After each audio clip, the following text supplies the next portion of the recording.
Oh, and it was a disaster.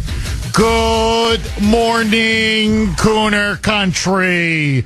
Okay, it's over. I'm telling you right now, what is it, 18 days left, 2.5 weeks before the election? Listen, I'm telling you right now, you mark this, 6:01 a.m., whatever the date is today, the Kuhner man is now calling it.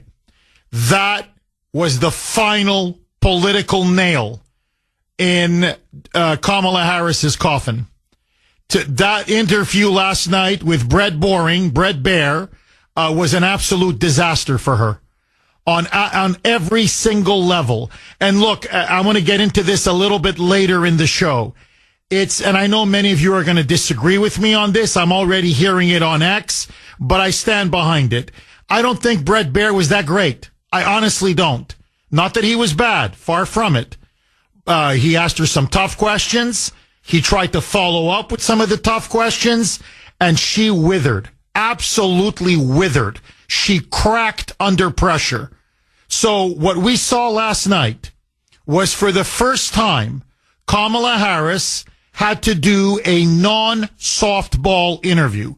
For the first time in her entire vice presidency, she actually had to do a semi-tough, fairly, objective interview to account for her record and her failed policies. And she came undone. She came absolutely unglued. Now, I thought Brett Baier, frankly, many times let her run through him, over him. He allowed her to ramble, to talk over him. She kept talking over him repeatedly. She tried to bully him. At one point, I'm going to play the cut. She's practically yelling at him, berating him. So he lost control of the interview at times, and he missed some real chances to really pin her down.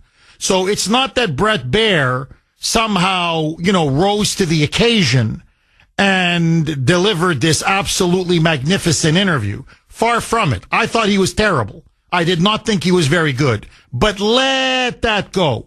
We can agree to disagree. That's a minor point. The major point is this. He asked her some fairly tough questions. And to be honest, she should have been prepared for these tough questions. They were obvious questions. Her failure on the border. Do you take any responsibility? She couldn't handle it. To Joe Biden's dementia. You said for 3.5 years that Joe Biden was brilliant. Joe Biden was sharp as a tack. Nobody was smarter. Nobody had more energy than Joe Biden. And it turns out you covered up for him for 3.5 years.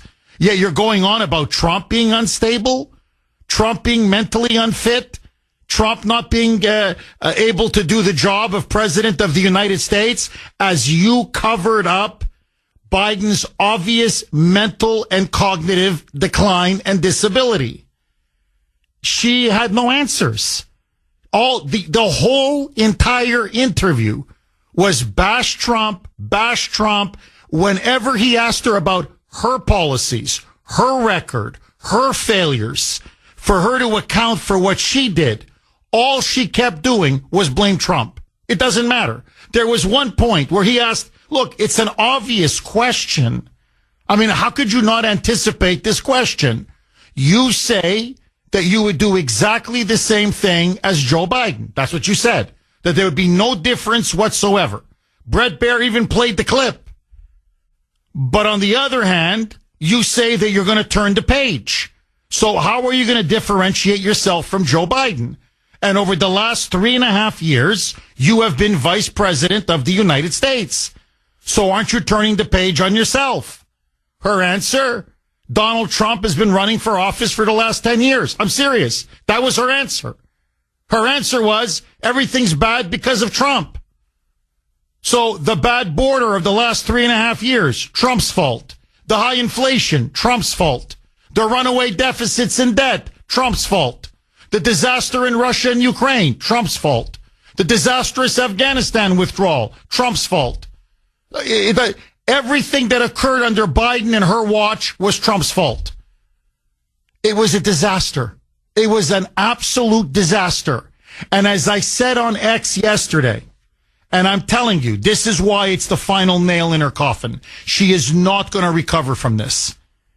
She came across at times as shrill, angry, frankly bitchy. I'm sorry, but that's the only word that can be used. Condescending, arrogant, evasive, and utterly consumed with hatred and obsessed with Donald Trump. And again, as I said on X, she reminds me of the Glenn Close character, if you've seen that movie, the classic Fatal Attraction with her and Michael Douglas. That's what she reminded me of. She reminded me of the Glenn Close character. The way that woman was obsessed with Michael Douglas, that was Kamala Harris. No matter what you asked her, Trump, Trump, Trump, Trump, Trump. Now, her supporters, her partisans, the moonbats in the Democratic Party and in the media, they loved it. They actually think she performed well. I'm not kidding. They're saying, yeah, she went on Fox News, and then she was, berating Bret Baier. She told him to his face, Trump is a dictator. He's dangerous. He's unstable. He's going to lock people up. So the fact that she yelled and screamed about how evil Trump is to Bret Baier's face, and on Fox, they're like, wow, we love this. But what was she supposed to do last night? The base is with her. If you hate and can't stand Donald Trump, that interview yesterday is not going to do anything more or less for those voters. They hate him no matter what. You were there to appeal to independents, to undecided voters, to swing voters, maybe to Republicans, the Never Trump Republicans or the Rhino Republicans who don't like Trump, but they're not sure if they're going to vote for Kamala.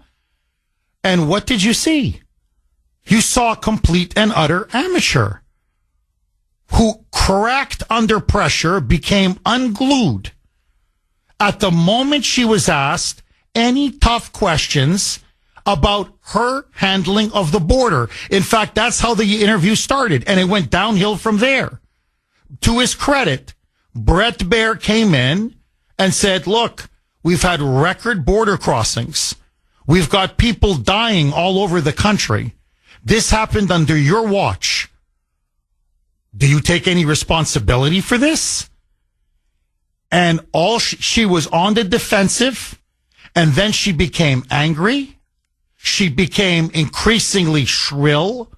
She became, as Mike put it to me in the pre-show production meeting, he said, Jeff, honestly, she reminded me of a teacher when you're you're a 5-year-old and you're dealing with a teacher. And you say, can I go to the bathroom? And she says, well, can you? And you're like, oh, you bee. May I go to the bathroom? That, in other words, the real Kamala Harris came out. Now you know why she has a 93% staff turnover. He was able to get her to lose her cool. And then you got to see not the packaged, scripted Kamala, the cackling, the laughing, the fake joy and vibes. And by the way, in last night's interview, the joy is gone. What you saw was what the staffers and people who work with Kamala see on a regular basis. A pathetically insecure woman who is an amateur, who has no idea how to deal with problems or to do her job. And whenever you question her, whenever you just try to hold her accountable, I've never seen anything like this. She got furious. She got vicious. She kept talking. She wouldn't stop talking. She kept talking over Bret Baier. She was trying to run out the clock. She was doing everything possible to bully Bret Baier, to stand there and berate him, and the hatred that she has for Trump. Ay, ay, ay. Ay, ay, ay. I'm telling you, she was off-putting. She was dislikable. She blew it. She blew it. And I agree 1,000% with Donald Trump. Last night on Fox News, Kamala Harris lost the election. And here's what's going to happen. Take this to the bank. Over the next 2 weeks and a half, you're going to start to see now her polling go down and down and down and down. Because now it's not just that she's stupid. It's not just that she's someone who's been artificially promoted to positions throughout her entire life she had no business holding. But now the American people got a glimpse into the real Kamala Harris. And this woman is a nasty monster. That's what they saw. They saw a woman that has really a vicious side to her. And it came out strong, and the American people are not going to vote for her. This thing is over. 620 on the great WRKO. Jeff Kuhner, Boston's Bulldozer. 617-266-6868 is the number. Sandy and I were just talking off air, as well as Mike. And I thought Mike and Sandy both made a very good point. How the hell did she pass the bar in California? No, really. I mean, the woman is, as Sandy put it, I thought very well, dumb as a box of rocks. And this is not, I mean, it's not an insult, really. That's what came across in last night's interview with Bret Baier. Some of her answers were jaw-dropping. You know, when Bret Baier at one point says, well, you know, you've been in power for the last 3.5 years. You were the vice president, according to Biden, the co-president. And so the country, 79% of the country says we're on the wrong track. And so, you know, why do you think that is? Do you take any responsibility for this? Her answer, I swear to you, well, Trump is running. What? More than 70% of people tell the country is on the wrong track. They say the country is on the wrong track. If it's on the wrong track, that track follows 3.5 years of you being vice president and President Biden being president. That is what they're saying, 79% of them. Why are they saying that? If you're turning the page, you've been in office for 3.5 years. And Donald Trump has been running for office. But you've been the person holding the office. Come on. Madam You Vice and I President. both know what I'm talking about. You and I both know what I'm talking about. I actually don't. What are you talking about? What I'm talking about is that over the last decade, people you're the have lever of become, power. but listen. So, I mean, that's when she became really unglued. It was from this point forward that she started to really unravel and have basically a meltdown. That's what we saw was a meltdown. And it got worse. So he hit her on the border, and he hit her good on the border. And she couldn't answer it. She just could not answer his border questions. But it was from this point forward that she really starts to crack under pressure. So, Bret Baier, to his credit, says, well, no, but look, again, you were vice president. You've been in power for 3.5 years. The country's on the wrong track. Trump has been a private citizen for the last 4 years or 3.5 years, whatever. Don't blame him. Listen to her response. Roll cut 1A. Mike. Over the last decade, it is clear to me, and certainly the Republicans who are on stage with me, the former chief of staff to the president, Donald Trump, former defense secretaries, national security advisor, and his vice president, one, that he is unfit to serve, that he is unstable, that he is dangerous, and that people are exhausted with someone who professes to be a leader who spends full time demeaning and engaging in personal grievances and it being about him instead of the American people. People are tired of that. So now that, I mean, there was a massive opening there. That's what I'm saying about Bret Baier. Anyway, I don't want to get sidetracked with Bret Baier's performance. But I would have turned around and said, you've been calling him Hitler for the last 4 years. That's all you've been doing is calling him Hitler. And a fascist, and a dictator. And I would have had cuts of her calling him Hitler in front of the crowd. I would have played cuts of her on Charlemagne the God. He wants to put millions of people in internment camps. You're not playing on personal grievances and fear? Are you serious? Okay, but let that go. Okay? This is Brett Baer. He did the best that he could. Listen now to him. He makes a good point. This is Brett Boring now. Listen to this. Oh, by the way, he wasn't that boring yesterday. He says, well, if that's the case, in other words, if he's this dangerous, unstable, wannabe dictator, how come he's got at least 50% of the country that's going to vote for him? In other words, you're not just insulting him. If he's a monster, as you claim he is, well, are you saying 50% of the country now are followers of a monster? Voters and supporters of a monster? She had no answer. She had no, and her face, you can see now, darts were coming out of her eyes. I mean, she was going to give him the business. You can see she had this look like she can tell now she's in trouble. She doesn't know what to say.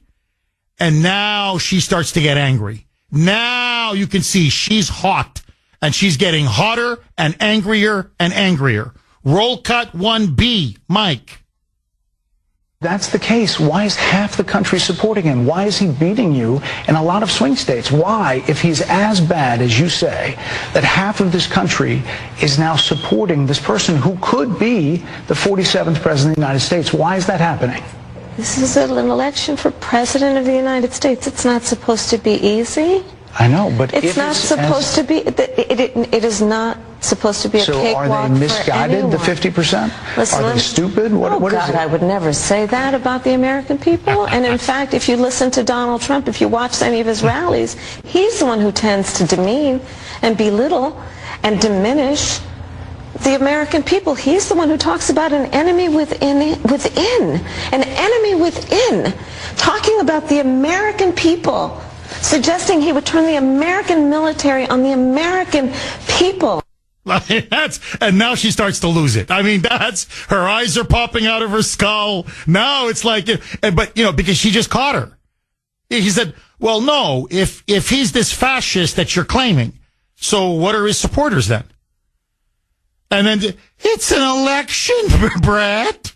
It's an election. That's why 50% of the American public are behind him at least? That's your answer? It's an election? I'm going to play two more cuts coming back. And it's the two cuts that I'm telling you finish her. That, your calls next. 6:32 on the great WRKO. Jeff Kuhner, liberalism's worst nightmare, baby. So now she's starting to come unglued. Okay, now things are not looking good for her. She's lost her self-control. Her composure is now gone. So it's now angry Kamala. Okay, now it's nasty Kamala. So Brett Baer, because now she's going on about what did he say? The enemy within. He's going to unleash the military, Brett. How can you? So now she's going, she's a little unhinged. So Brett Baer, to his credit, very calm, cool, collected, says, well, he actually did a town hall with Harris Faulkner on Fox earlier in the day in Georgia. And he was asked specifically about that comment. And, you attacking him, saying now he's going to put, all these people in internment camps and he's going to unleash the American military on the American people and his opponents. And here is what Trump said to these accusations and attacks from you. Roll cut to Mike.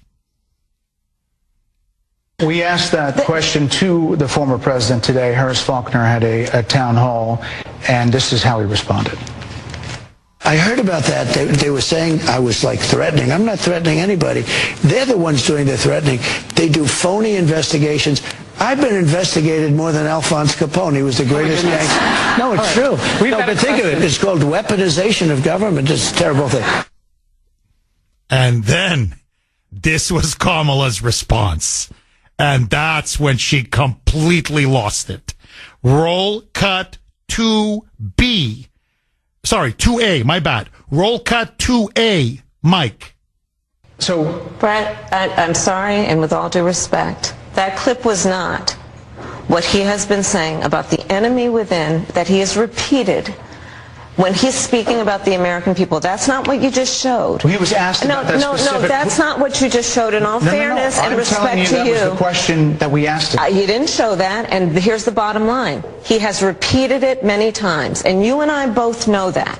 And you and I both know that he has talked about turning the American military on the American people. He has talked about going after people who are engaged in peaceful protest. He has talked about locking people up because they disagree with him. This is a democracy. And in a democracy, the President of the United States, in the United States of America, should be willing to be able to handle criticism without saying he'd lock people up for doing it. She's basically screaming at him. She's basically screaming at Brett Baer. But the audio doesn't quite do it justice. It's the anger in her face, the hatred in her eyes. By the way, stupid. We don't live in a democracy for the millionth time. It's a republic, for God's sake. All right, but let that go. This is a democracy. If you saw the movie Fatal Attraction, and it's one of my favorite all-time movies, the Glenn Close character, when she confronts, Michael Douglas, Dan, I'm not going to be ignored, Dan. I'm not going to be ignored, Dan. Great job, Mike. I'm telling you, that's how she sounded yesterday. She blew up. I'm telling you, she blew up. Agree, disagree. Did you see the interview? And is this the end of the Kamala campaign? Did we just watch a meltdown on national television? Lines are loaded. Russ in Myrtle Beach, South Carolina. Thanks for holding, Russ. You're going to kick us off. Thanks for holding and welcome. Good morning, Jeff. I got on the phone early because I knew this would be the topic of the day. I usually offer some pushback to you when I call, Jeff, on those rare occasions when I'm able to get through. But I have to agree with most of what you said in the opening monologue. Yes, she came across as completely unhinged, a lunatic, but she was also very well rehearsed, and they might have had her doped up on the Brandon cocktail because you notice that she wasn't spitting her usual word salad. She had her stump speech and her talking points very well rehearsed, and she steamrollered Eddie Munster, okay? I was waiting for him to push back repeatedly and saying, I'm sorry, that's not the question I asked. You can't filibuster. Please give me an answer to the direct question I asked. And he never did that. And she was able to get away with those rants.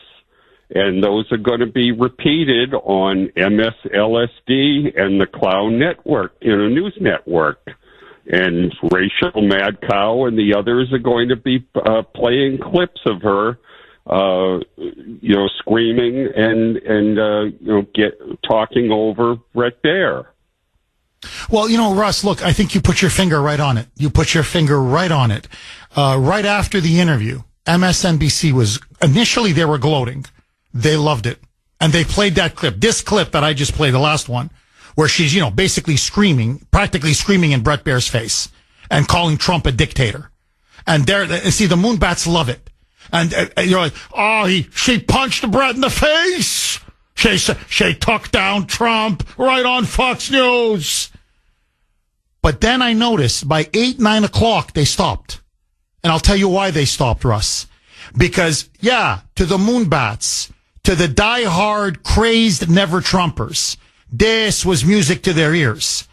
But then they began to realize, to independents, to undecided voters, to people on the fence, to maybe a lot of moderate centrist Republicans, rhinos, who don't like Trump, but man, they just can't stomach pulling the lever for her. She turned them all off. As you put it, she came across as unhinged. unhinged. And so then David Plouffe, remember him? He managed the Obama 2008 campaign. He's now running her campaign. He sent out a tweet on X saying, quote unquote, Kamala was ambushed. She was ambushed. When they start screaming ambush, you know it was a bad night for Kamala. And then it got worse. Then they hauled out Sunny Hostin from The View, and they stuck her on MSNBC. And you know what the line of attack was then?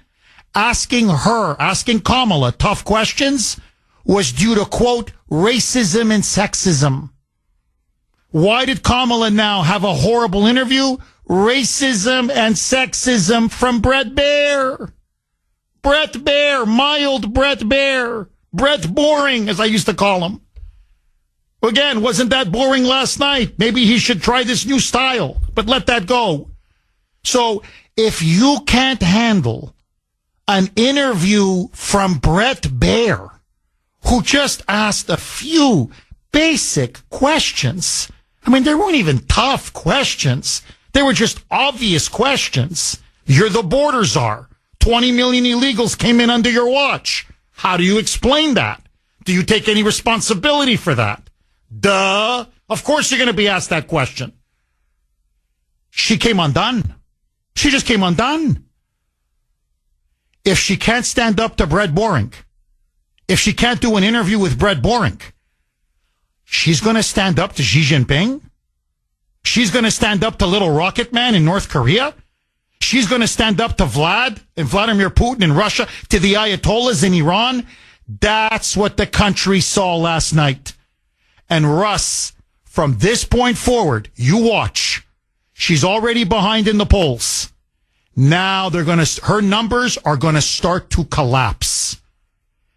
The only way now they can win it is to steal it. I'm telling you, this election is over. She sealed her own doom last night. Just my opinion. Russ, thank you very much for that call. Rafiq in the great state of Georgia. Thanks for holding, Rafiq, and welcome. Good morning, Jeff. First time caller. I've been listening to you from literally the first day. Welcome, Rafiq. Welcome. Thank you. Originally from Texas, and moved to Georgia a few years back. So here's what I think. There isn't much I disagree with you on over the years, but I will say this. Your initial assessment of Bret, I think is off in the sense of this, okay? This is a guy who literally hated Trump, okay? Probably still does. What he did to her yesterday, I was shocked about how much he pushed back, okay? Now, she didn't let him talk. She kept talking over him. And that certainly interrupted the interview and made it, in a way that is, we really didn't get much.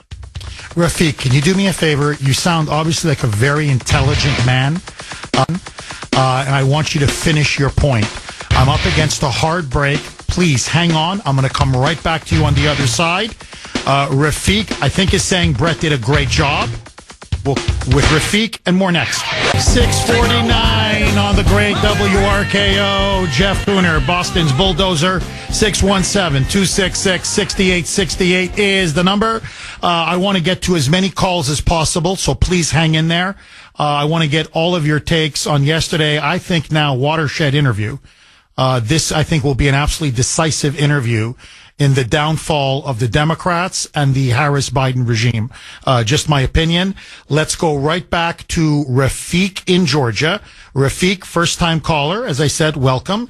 Rafiq said, he rarely disagrees with me, but this time he does.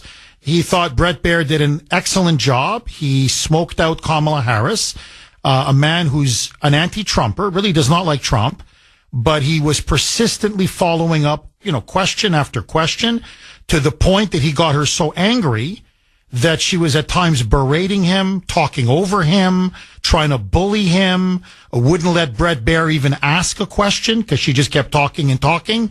So, for a guy who's an anti-Trumper, he really unmasked and exposed Kamala. Rafiq, did I sum up essentially your point accurately so far? Yeah, yes, Jeff, you did. And if you watched afterwards, there was Martha McCallum and a couple of others, talking about the interview. He said that I had like 10 more questions, and he kind of admitted that she kept talking over him, and which I think was honorable of him in a sense, but also it shows what you have been describing as far as her inability. It's amazing. One of the things she said in the interview is that a president should be able to take on different things and not lose their cool. And what she displayed was the total opposite. The only other thing I want to say, which really has been amazing over the past many, many years, they have been trying to prosecute and jail Trump in many ways. And all they claim when Trump makes a silly comment sometimes, and they obviously present it in a different way, all they claim is that Trump wants to jail everybody and put everybody in jail. This argument in front of the American people, I don't know how it can stand. But here's my final point. As far as your question, does this interview move the needle? I think it can, but here's what I think. 45% of the country are going to vote for Democrats, no matter who it is, by the way. 45% are real Trump supporters, not just Republican, but Trump. And some, he provokes such a visceral reaction for some people that will never change. It's going to boil down to the 5 or 7%, whatever it is. Do I really feel that the economy and immigration are going to be my top two priorities? I'm going to vote Republican. If I don't, and the abortion people win, and some couple other points, then Trump is going to lose. Now, as far as losing the steal and all that stuff, there's no doubt in my mind the election was not fair in 2020. No question. I think the Republicans have really smartened up, and especially in Georgia, Kemp did a great job. And as far as revising some of the guidelines and the laws and all these things, I just don't think it's the same everywhere. So we'll have to see. We'll have to see, Jeff. Interesting. If she gets in, we're in trouble. Oh, I agree. Rafiq, please do me a favor. Call again. A really, really good call. Very thoughtful. Rafiq, thank you very much for that call. 617-266-6868. Okay, I'm going to continue with the calls. Just so that you understand the full context. This was only revealed after the interview. And I think it explains a lot of what people were seeing on the screen. So this is now after the interview. Okay, the interview is now over. Listen now to Brett Baer. It's unbelievable what the Kamala Harris people did to try to rig the debate, the interview. They saw it as a debate, obviously, but to rig the interview in her favor. Listen to this. This is unbelievable. Roll cut 10A, Mike. When the kicker in football, they call a timeout right before he's going to kick the field goal. They're icing the kicker. So we were supposed to start at 5 p.m. This was the time they gave us. Originally, we were going to do 25 or 30 minutes. They came in and said, well, maybe 20. So it was already getting whittled down. And then the vice president showed up about 5:15. We were pushing the envelope to be able to turn it around for the top of the 6 o'clock. So that's how it started. And I could tell when we started talking that she was going to be tough to redirect without me trying to interrupt. I did this with President Obama. At one point I just said, Mr. President, I know you like the filibuster. I just didn't even have the chance to sometimes redirect in those ways. I had a lot of other questions.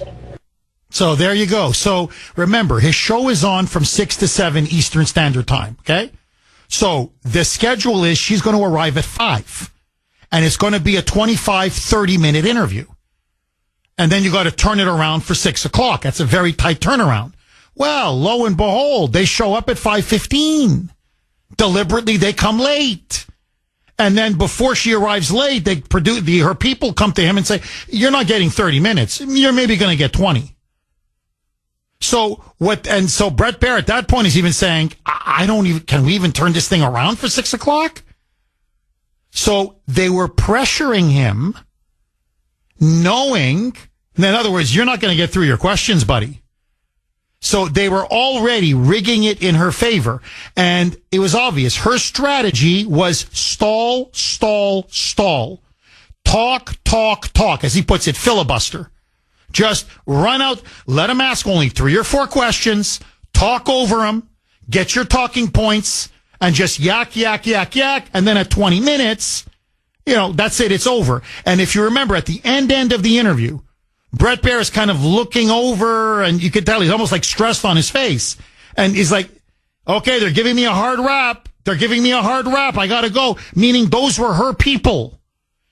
And as he later said, there was 4 of them, 4 of her staffers waving their hands, one with the finger on the throat, like, this is over. It's cut. We're going to literally yank Kamala out of the chair now.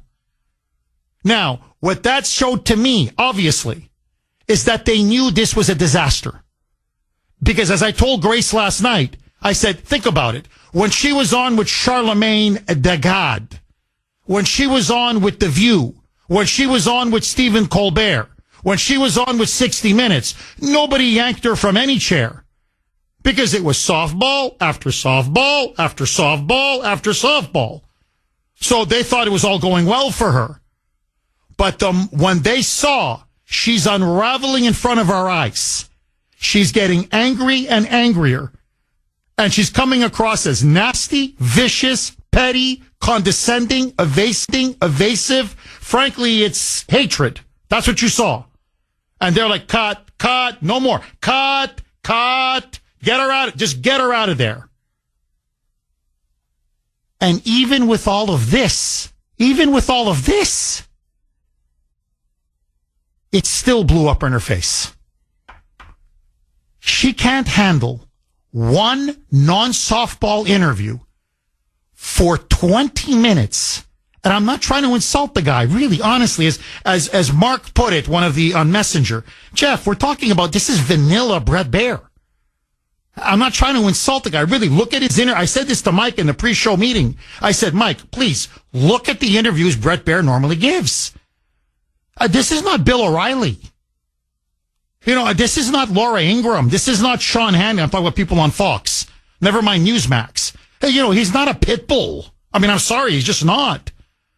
Now, if you can't handle questions from Brett Baer, holy mackerel, you're brittle. You're brittle.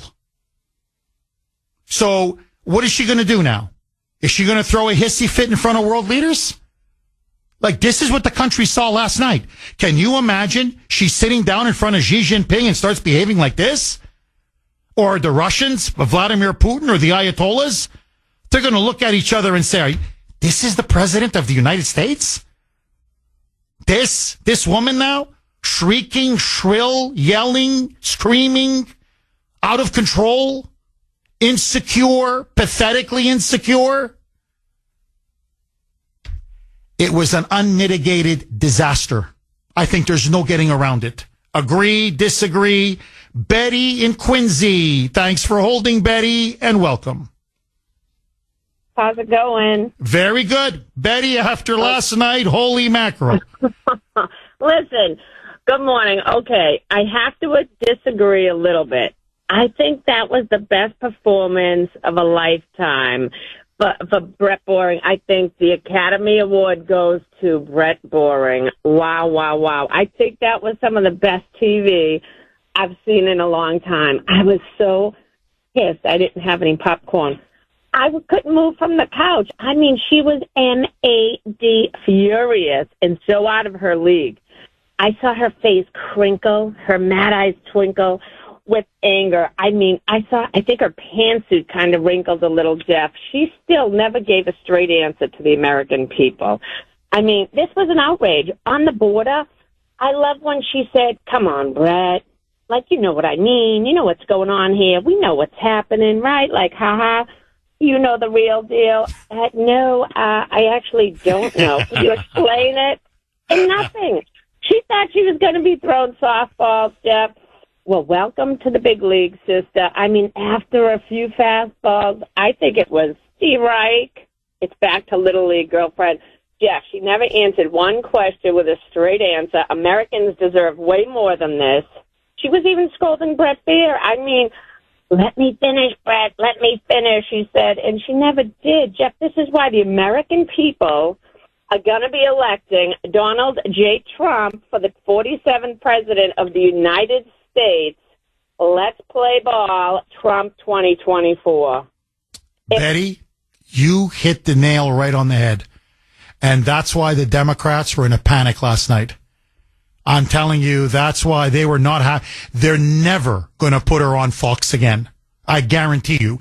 And they're never going to put her, they were talking even about putting her on Joe Rogan's podcast. There was like negotiations are going back and forth. No way in hell are they going to put her in front of Joe Rogan. Because Joe Rogan, compared to Brett Baer, again, I'm not trying to insult Brett Baer. I'm just, Rogan, oh my God. He's going to annihilate her. She's after 10 minutes, they're going to have to haul her out and put her on a gurney. So it's going to be softball interviews from now until November. It's too late. It's too late.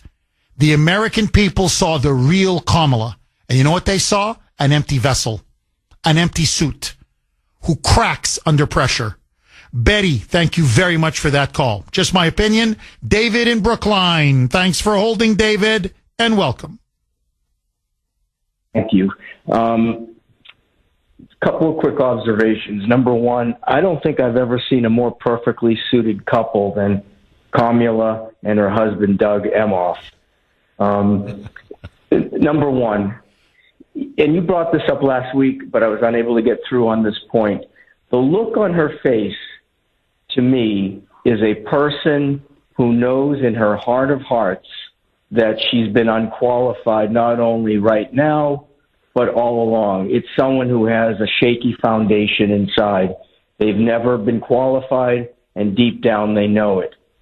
And the other look on her face is someone who knows that she's been BSing her whole life now and throughout her so-called career. And that, if you think about it, it's a metaphor for everything. And she brought it up. President Trump's been running for 9 years. Trump's been running for 9 years. He's, panting. He's running for 9 years.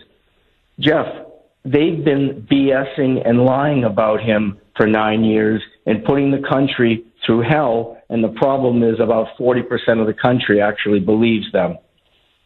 And finally, my last observation, and it's sort of back to the first point. Think about what her husband did. Please excuse my crudeness. I know this is the family hour, Jeff, as you like to say. He knocked up the nanny. Okay, I don't mean to generalize, but you talk to any psychologist. Typically, that's going to signify someone who's a bully, who tries to take advantage of people he can take advantage of, and who's deeply insecure himself. I think we can all guess what he's insecure about.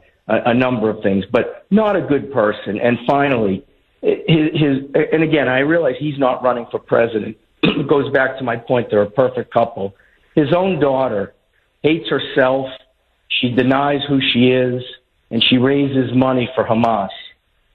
She's basically, again, talk to a psychologist. She's running away from her father to some extent. She can't even admit she's a Jewish person. And you ask anybody, Jeff, you don't have to be religious, but the worst thing a Jewish person can do is to be ashamed who they are and deny it. David, look, I agree with you on every count. And just very quick, look, as for Doug Emhoff, you're right. They're a perfect couple because he's a pathetically insecure man. And it's not just that he cheated on his first wife.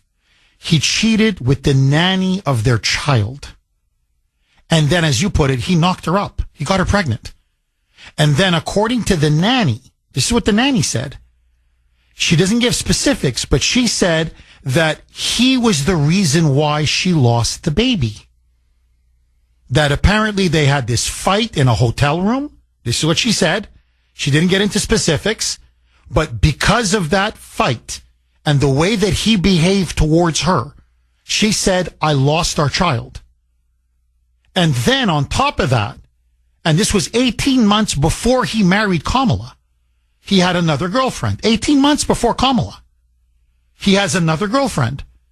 And they were at this big red carpet event in Cannes, in France, at the Cannes Film Festival. And by the way, this girlfriend that he was dating, I mean, she was she's, as they say, a gunner. She was a very talented, smart, ambitious lawyer.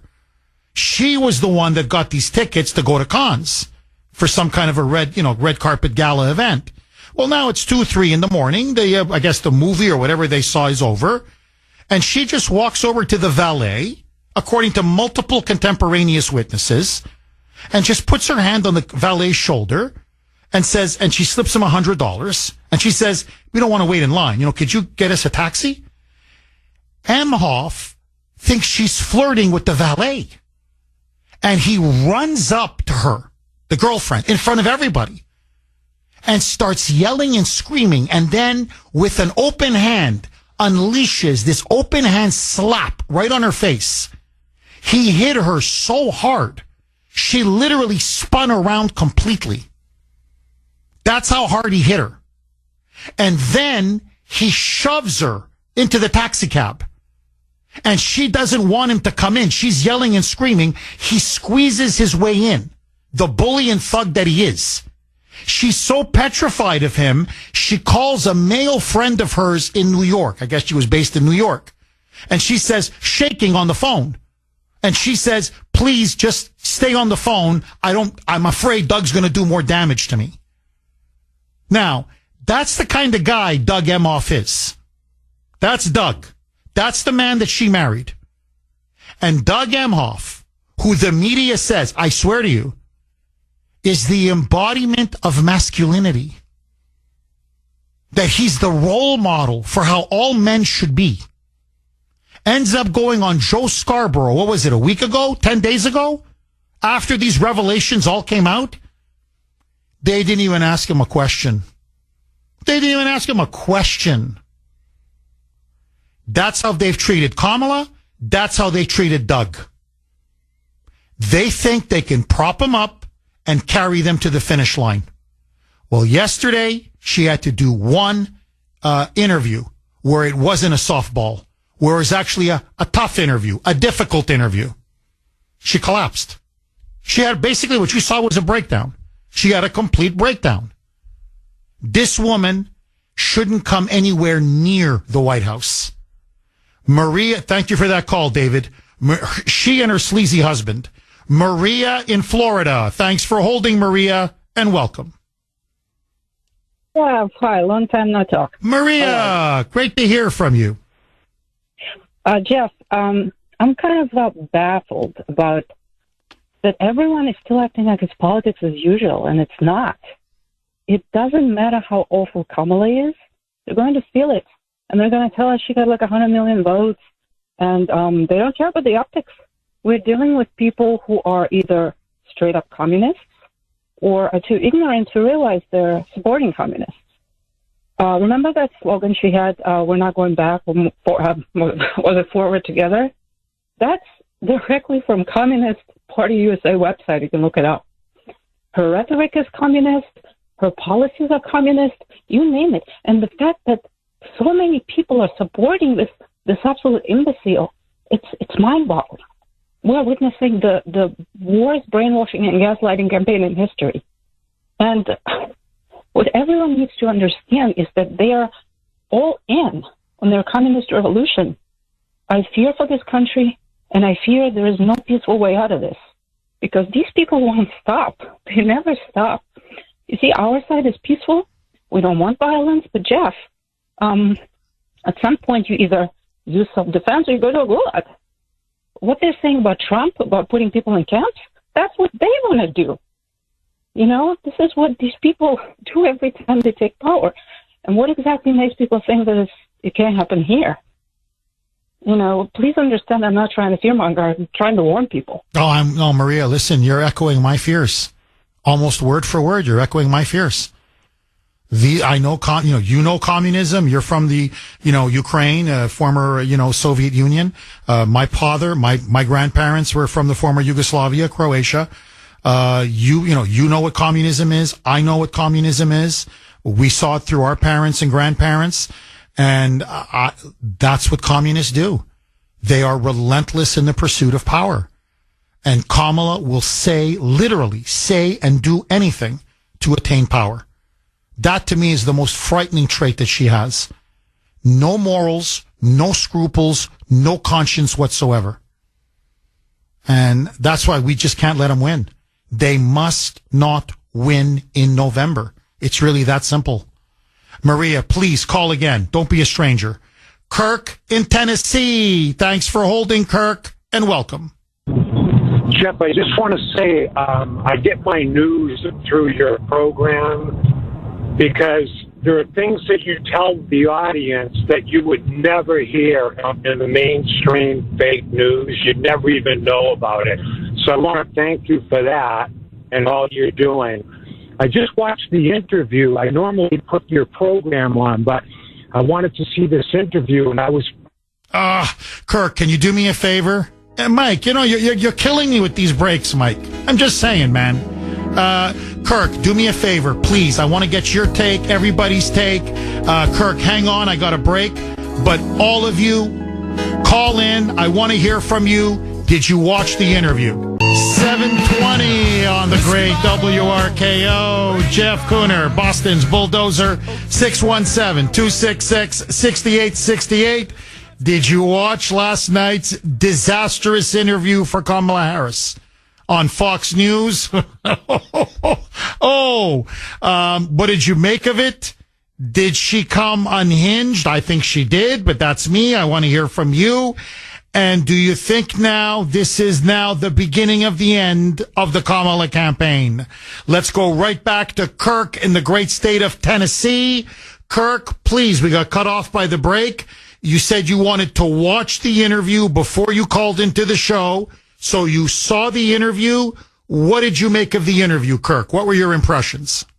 Well, I was impressed with Brett Baer. And I didn't care for him for quite a while, but I think he did pretty good. One of the things I noticed was, and I do believe it was the first question, I was looking at Kamala's face expression, and she looked frustrated. Like she looked like she was already not going to be happy. And then one of the other things that I noticed is some of her answers were so long, and one of the callers mentioned this. I think she was doing that to take up time so he wouldn't be able to ask other very important questions. She was trying to avoid it. But one of the questions I would have been interested in, if Brett Baer had asked her, what medication did they give Biden to do the State of the Union? What did they give him to keep him awake? Well, Kirk, he didn't quite ask it as directly as, you're saying he should, that you wanted him to ask. But, to be fair to Brett Baer, he came out and said, look, you covered up for Biden. I mean, he came out and said, look, for 3.5 years, he was in clear mental cognitive decline. But you met with him at least once a week, according to you. You mean to tell us you never noticed all of the obvious signs of his cognitive difficulties and mental decline? And then he cites, George Clooney. And he said, look, Clooney had a fundraiser. I mean, what was it, 6 months ago or whatever it was? Clooney said, look, I just at the fundraiser, I said, this guy he's clearly gone. He's clearly got dementia. There's no question. Spent 5 minutes with the guy. And she just started blaming Trump. Like literally, Trump, he's not running. Well, we know Biden's not running. The point is you covered it up for 3.5 years. You lied to the American people. You perpetuated a criminal manipulation and cover up, protecting someone who clearly should never have been president of the United States, who did not have the mental faculties to make decisions, life-death decisions for the American people. But instead, right away, no, he's not running. Trump is running. And then she starts attacking Trump. So I got to tell you, Kirk, from her disastrous border invasion to covering up Biden's mental decline, his obvious dementia, to their appeasement of Iran. Those were the three really big questions that he asked her. She couldn't answer any one of them. And that's why, as you noticed, her strategy was run out the clock. Just talk and talk and talk and, go on and bash Trump and attack Trump and just yak and until 20 minutes. And then her staff says enough. And it showed. It was obvious. She's not good at this. Some politicians are good at it. She's not. And that's her problem. She's a bad politician because she's a bad human being, because she was promoted beyond her capacity, beyond her depth throughout her entire career. She never, look, in all seriousness, I really want to know, how the hell did she pass the bar? I know she failed it the first time, and then apparently she passed it the second time. I want to know, what did she do to pass the bar? I'm serious. Because I don't see how she could pass the bar. She never should have been U.S. District Attorney. She's not qualified. Never mind Attorney General of California. Forget Senator. And this woman, this is to me what I got. The major takeaway for me, in all honesty, was after I saw the interview, Kirk, God is my witness. I looked at Grace. She looked at me. I looked at her. She knew what was going to come out. She knew right away before I even said it. That woman's been the vice president for the last 3.5 years. That woman has been a heartbeat away from the presidency. What you just saw now? Hi-yi-yi. Hi-yi-yi. Now you know why. 93% of her staff leave. 93%. Not just as vice president.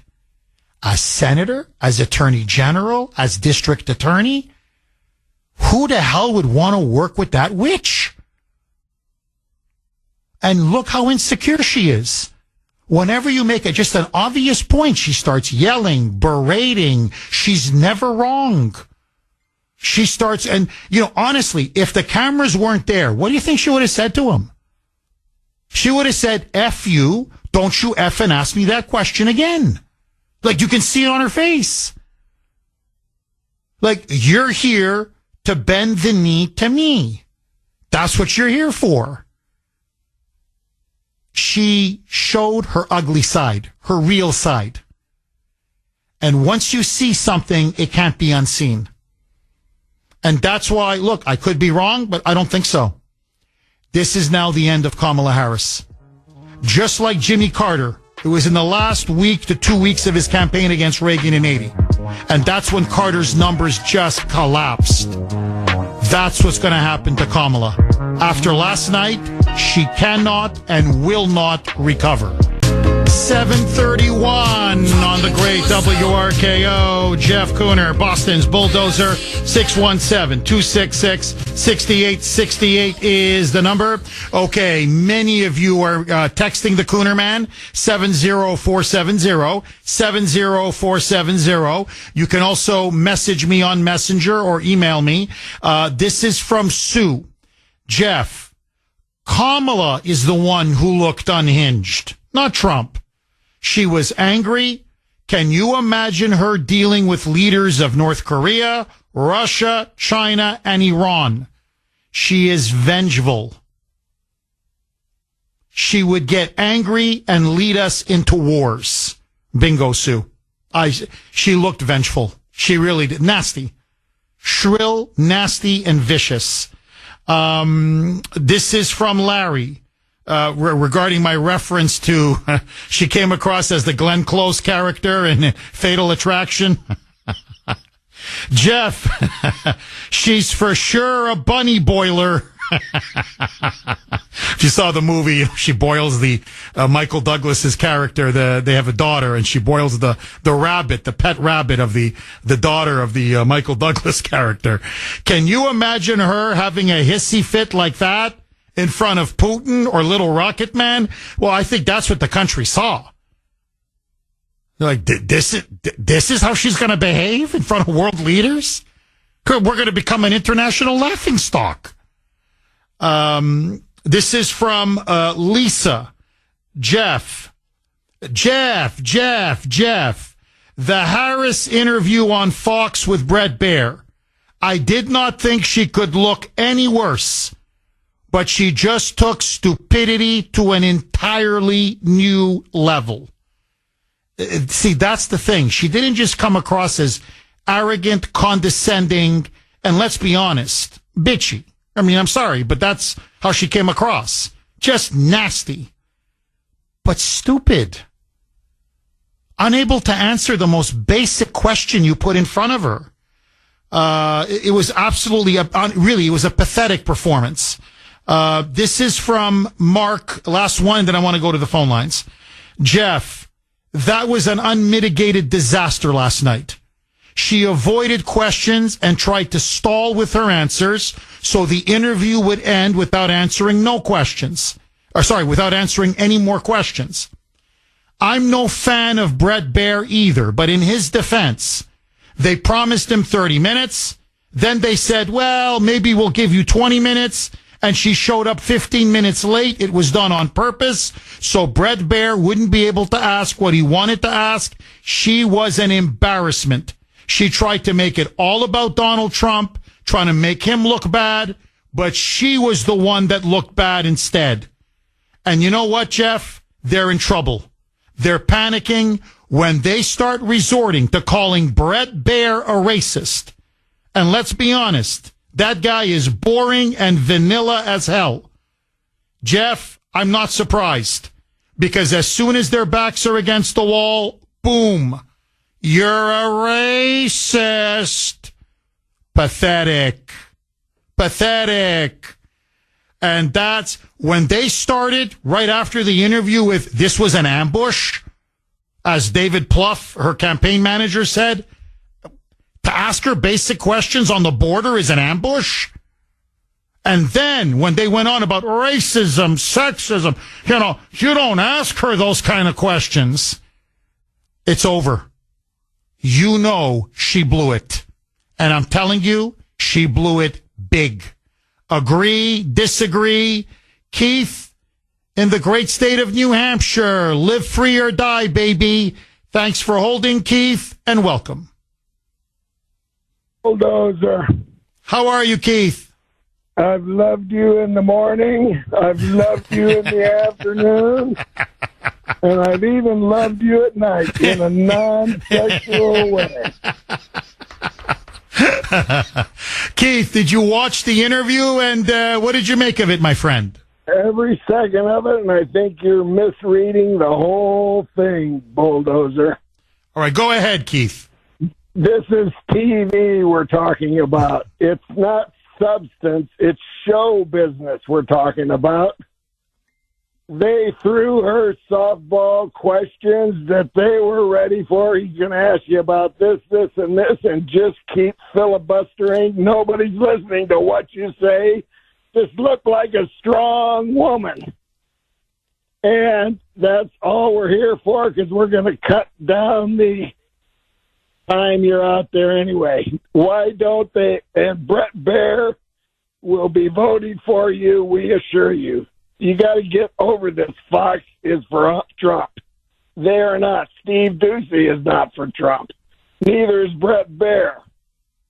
Why didn't they have Mark Levin doing the interview? Anyway, they should have asked her questions like, what is fracking? What is CO? What is carbon dioxide versus carbon monoxide? How come there's no record of you ever personally litigating a case in California?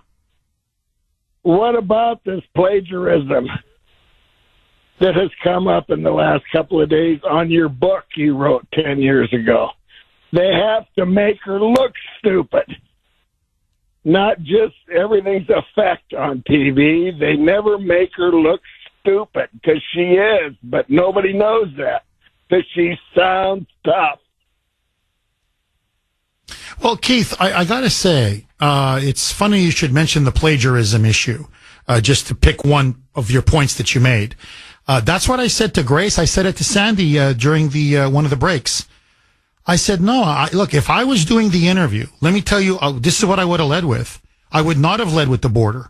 Now, he did a good job. Brett, I thought, honestly, to be fair to him, especially that cut of Joycelyn Nungare's mom and blaming Kamala for the death of her daughter. I thought that was very powerful.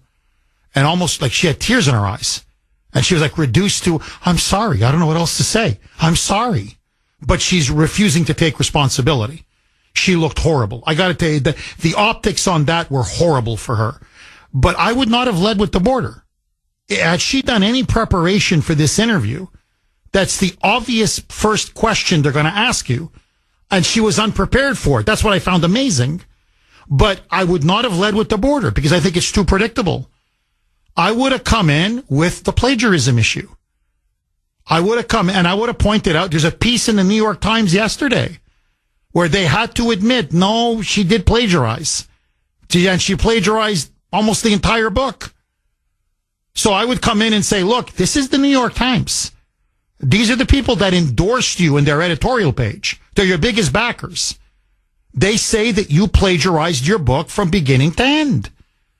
Well, if you're, engaging in fraud and you cheated and lied to the people and had someone else write the book for you, or you copy and pasted and lifted entire passages, and you engaged in the worst kind of fraud a writer could engage in,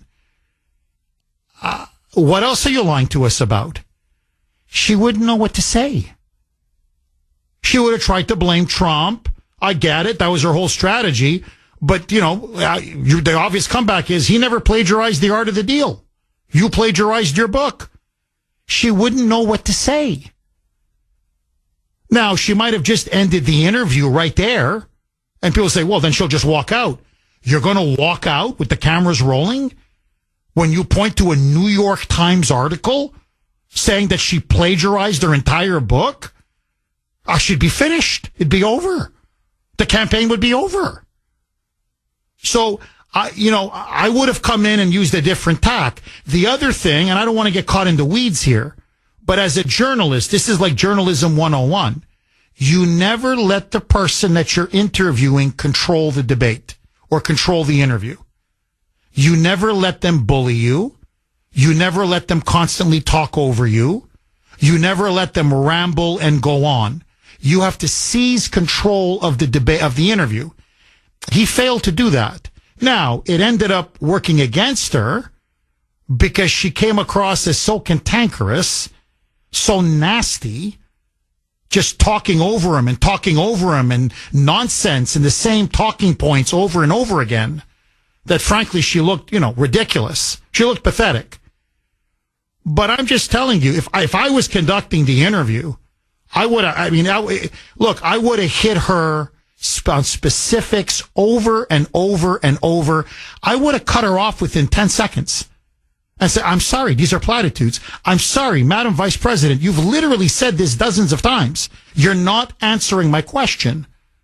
Here is the question. So I'm just telling you, I think, he could have been much tougher and much better, but it doesn't matter. He's not the person that's running for president. And it was an unmitigated disaster. I'm telling you this right now. And this is, to me, the shocking part. How many times are you going to be asked about the border? You still don't have an answer? How many times are you going to be asked, what is the difference between you and Joe Biden? How will your term look different than Joe Biden? And you have no answer. How can you not have an answer? She's the most unprepared, unqualified, honestly, most unintelligent candidate to ever run for president of the United States. I thought Biden was the worst. I'm telling you, she makes Biden look good. I never thought that I'd say this. Biden is better than she is. 7:50 on the great WRKO. Jeff Kuhner, Boston's Bulldozer. 617-266-6868 is the number. Okay, President Trump last night said the election is over. He said that Kamala Harris completely bombed and that she kissed away any chance she has left of winning the election. She cannot now turn around her faltering poll numbers. And the only way now they're going to win, he didn't say that, I'm saying it, this part here, is if they steal it. I think there's no question. There's no question. And look, already the media is desperately trying to bury the interview. They want to pretend like it never took place. Because the more people see it, the more they can't believe this woman's actually a candidate for president of the United States. Listen now very quickly because the lines are jammed. I want to take as many calls as possible. Listen now to this exchange. It's an obvious question. How could you not see this question? I don't need, people are saying, Jeff, this was a tough question. This is not a tough question. I'm sorry. It's not. It's like a coach losing a game. And, the media is going to say, well, the Patriots, how they lost, last weekend. Coach, what went wrong? What happened? Why'd you lose? That's not a tough, it's not a tough question. It's an obvious question. So, Brett Baer, to his credit, asks what no one else is willing to ask her, saying, look, how many years you told us that Joe Biden was in full command of his faculties? You kept saying he's energetic. Oh, he's brilliant. He's putting in these, monster hours at work and nobody can keep up with him. And you covered up his obvious mental and cognitive decline. Did you not work with him, all week? Did you not see him a couple times a week? And listen to her inability to answer the most basic question. Why did you cover up Joe Biden's mental incapacity to be president? Roll cut 3A, Mike. Let me ask you this. You told many interviews Joe Biden was on his game, that ran around circles on his staff. When did you first notice that President Biden's mental faculties appeared diminished? Joe Biden, I have watched from the Oval Office to the Situation Room, and he has the judgment and the experience to do exactly what he has done in making very important decisions on behalf of the American people. There were no concerns raised? Brett, Joe Biden is not on the ballot. But no.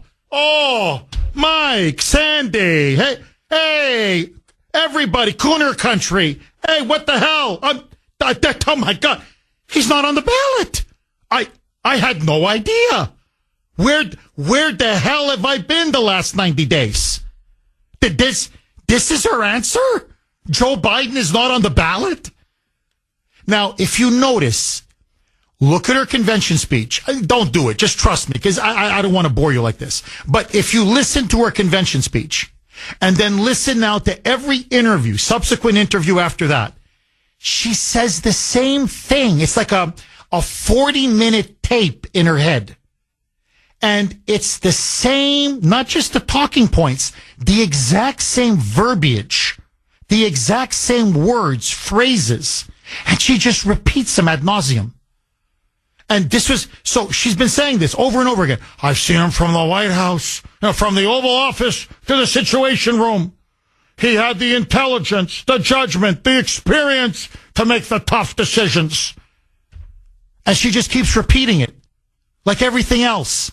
It's the same. I go, you've said this dozens of times, word for word. Like literally, word for word. You're still trying to cover up, to this day, his obvious dementia? His obvious mental incapacity? The man's a borderline vegetable. And you're still trying to cover it up? One more, and then I'm going to go to the phone lines. So then he says, but look, even a staunch Biden supporter like Hollywood actor George Clooney, Said, hey, I did a fundraiser 6 months ago. I was there 5 minutes. I could tell he's not there anymore. Clooney could see it in 5 minutes. You were with him all the time, at least once a week, according to you. You never saw any of this? She can't answer the question. Roll cut 3B, Mike. I understand. And Donald Trump but is. You talked about it. And Donald Trump after George Clooney said within a few minutes of talking to President Biden at a fundraiser that he thought this was not the same Joe Biden that we saw on the debate stage. Donald Trump is on the ballot. I understand. You met with him at least once a week for 3.5 years. You didn't have any concerns? I think the American people have a concern about Donald Trump, which is why the people who know him best, including leaders of our national security community, have all spoken out. Even people who worked for him in the Oval Office, worked with him in the Situation Room, and have said he is unfit and dangerous and should never be president of the United States again, including his former vice president, which is why the job was open for him to choose another running mate. I mean, this was such a glaring refusal to answer the most basic question. We're not talking about Trump. We're asking you about Joe Biden. You saw what he was like for 3.5 years. You lied. You perpetrated a fraud upon the American people. You helped cover up one of the biggest crimes in American history. We had someone who was incognito. I mean, he was mentally and cognitively unable to do his job. And by the way, you're saying Trump is unstable? Trump is dangerous? What the hell have you inflicted on the country for the last 3.5 years? He's cognitive non-compos mentis. He's non-compos mentis. And instead, you're trying to blame Trump? Everything. Trump. No, you know that she literally, I'll play the cut. I mean, later in the show, I want to go back to the calls. She literally blamed the border crisis on Trump. He said, no, before this border bill that you and Joe Biden keep talking about, which was this year, for 3 years prior to that, we had the greatest record border crossings in American history. Do you take any responsibility for that? Her answer, it's Trump's fault. But he was a private citizen. You were the border czar. On day one, you rescinded 94 executive orders, 94, including remain in Mexico. To his credit, Brett Baer, that's what he asked her, point blank. It's Trump's fault. Well, who rescinded remain in Mexico? You. Who opened the border? You. Who invited 20 million illegals to pour in? You. This is what, now suddenly Trump's fault? What, he's been running the country? The way she talks, you would think Donald Trump has been running the country for the last 3.5 years. This is how disconnected from reality they are. So I want to ask all of you, it is the Kuhner Country poll question of the day, du jour, as the French would say. Sponsored by Mario's Quality Roofing, Siding, and Windows.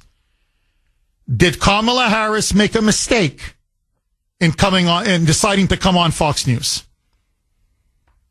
I want to hear from all of you, Kuhner Country. Did Kamala make a mistake in agreeing to do an interview on Fox? A, yes. B, no. Now, if you're asking me in terms of what's good for the country, which is that she be exposed and unmasked, well, no.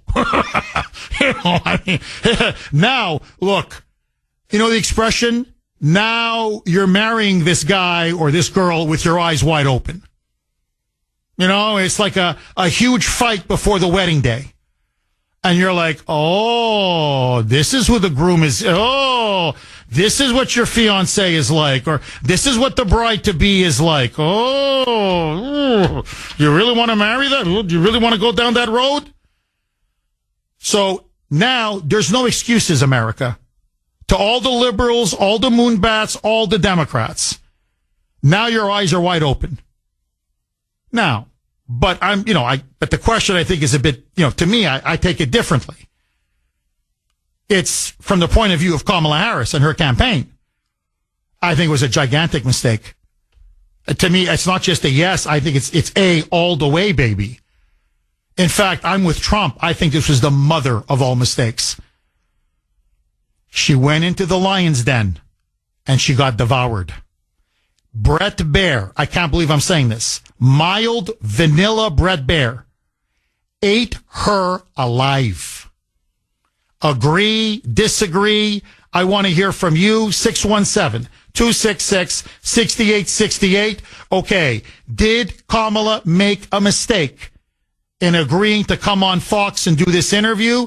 A, yes. You know my position. I'm an A, but I want to hear from you. B, no. You can vote on our webpage, wrko.com/Kuhner. Kuhn is in national ER. wrko.com/Kuhner. Or as always, and please follow me on X if you can. My handle on X, you can vote there at the Kuhner Report, all one word. Kuhn is in national ER. Mel in New York. Thanks for holding, Mel, and welcome. Hey, good morning, Jeff. Hi, How are Mel. you today? After last night, Mel, I've never felt more confident about the election than after last night, Mel. Yeah, I know. What a clown show that Kamala Harris is. I tell you, boy, she's the well, thank God she's the death of the Democrat Party. They could have put up Laurel and Hardy, who would have done a better interview than that. But you know what? They don't care because they've got to keep their power to keep themselves from being prosecuted. So the steal is definitely in, and it's going to be hung up in court for who knows how long. Even after they take about 6 weeks or so to count, to make sure they got as many ballots that they have to overcome the Republican electorate with, our votes with. So it's obvious. This she has got two brain cells to rub together to make a coherent a point about any questions that are ever asked about her position and what she's going to do for the country for the future. We already know what she's going to do. The same thing she's been doing. Meet the new boss, same as the old boss. But anyway, it's like the previous other caller, a few callers back, Maria. She's totally correct. I mean, we're dealing with communism right now, Jeff. I feel as though, I probably would have had a better shot living in the old Soviet Union than what I'm doing living in America today, even as an American citizen, born and raised there. But it's just, we just got to buckle up and buckle down because we know what's coming. The steal is coming. It's going to be held up in court for weeks and weeks and months. And it's not going to be pretty. I'll tell you, Jeff, it's not going to be pretty. And self-defense today from our own government is what we have to more or less look forward to survive this. But that's what I wanted to just express today, Jeff. Mel, as always, thank you very much for your call. Well, look, we got to be ready for anything. And I talked about how they're trying to steal the election in Arizona yesterday. By the way, I've got more information, not just about Arizona, here in Massachusetts now. You're not going to believe the voter fraud that is being exposed. So I promise I'm going to keep everybody informed. I just want to stick to the debate for now, or the interview, yesterday's interview between Brett Baier and Kamala. But I promise tomorrow and in the next 2.5 weeks, I'm going to be focused like a laser beam on the Democrats' attempt to steal the election, because that's their only chance. After last night, that's their only chance. What I guess, what I would just say is this, Mel, and again, you may agree or disagree. She's now such a horrible candidate. And last night, she was so humiliated. It was such a disaster. I don't think they're going to be able to steal this one. I mean, I could be wrong. I want to be wrong. I don't want to be wrong. I want Trump to win. But I look at last night, and again, I may be wrong. The American people are going to say no. There's no way this woman got 100 million votes. That's what it's going to take now to steal this election. They're going to say that's impossible. It's impossible. No, that woman that did the interview last night on Brett Baier is never, ever, in her wildest dreams, get 100 million votes. And so I think what's starting to happen now is, and that's why the Democrats are panicking, they're going to have to come to a decision very soon. Do we cut her loose and try to save some of these down ballot races? Because they're not going to be able to pull the wool over our eyes this time. They just won't. There's no COVID pandemic. There's no national panic that they had in 2020 as a kind of cover for their steal. They've got this horrible candidate who cannot answer a basic question and then cracks under pressure, melts down when asked about some most obvious questions about her leadership and about her decisions regarding the border. And the woman just fell apart. If you can't do a simple interview, I'm sorry, you're not fit to be president of the United States. Agree, disagree. That's what I think is changing. You know, you can put lipstick on a pig. It's still a pig. And they're trying to sell us a pig. And the American people are going to say, no, a pig is not getting 100 million votes. And I mean pig in the sense of a horrible political candidate. That's what they're trying to sell us. This is from Jack. And Jack made a very, very good point. Jeff, how long before she toked up or hit the bottle after last night's disaster? This woman has never had to answer to anybody her whole privileged life. She knows deep down she is a fraud, and this just fuels her anger. I was expecting her to get up and do the Mo Green. Do you know who I am? Do you know who I am? You're heading back to McDonald's, Kamala. You know, Mo Green from the Godfather movie. Do you know who I am? Do you know who I am? Don in New Hampshire. Thanks for holding, Don, and welcome. Good morning, Jeff, and thank you for letting me speak. Yes, go ahead, Don. So it turns out, the way I see this, Brett Baer is not in the club, and the club is all the liars who believe that litany of lies about Trump and conservatives. So Kamala couldn't take it. And when she said, you know what I'm talking about, she was saying to Brett, hey, aren't you in the club? No, he's not in the club. And I just finished reading The Rise and Fall of the Third Reich by William Shirer. And in that, the success of the Nazis was that they were able to link the media and the government. And whatever the government, whatever that union said was true. And if you disagreed, you were cast out. But it didn't last forever. So I hope Trump wins. What do you think about that? Well, look, I've read Shirer's masterpiece. I think it's one of the greatest books ever written on Nazi Germany, on Hitler, on the 12 years of the Reich.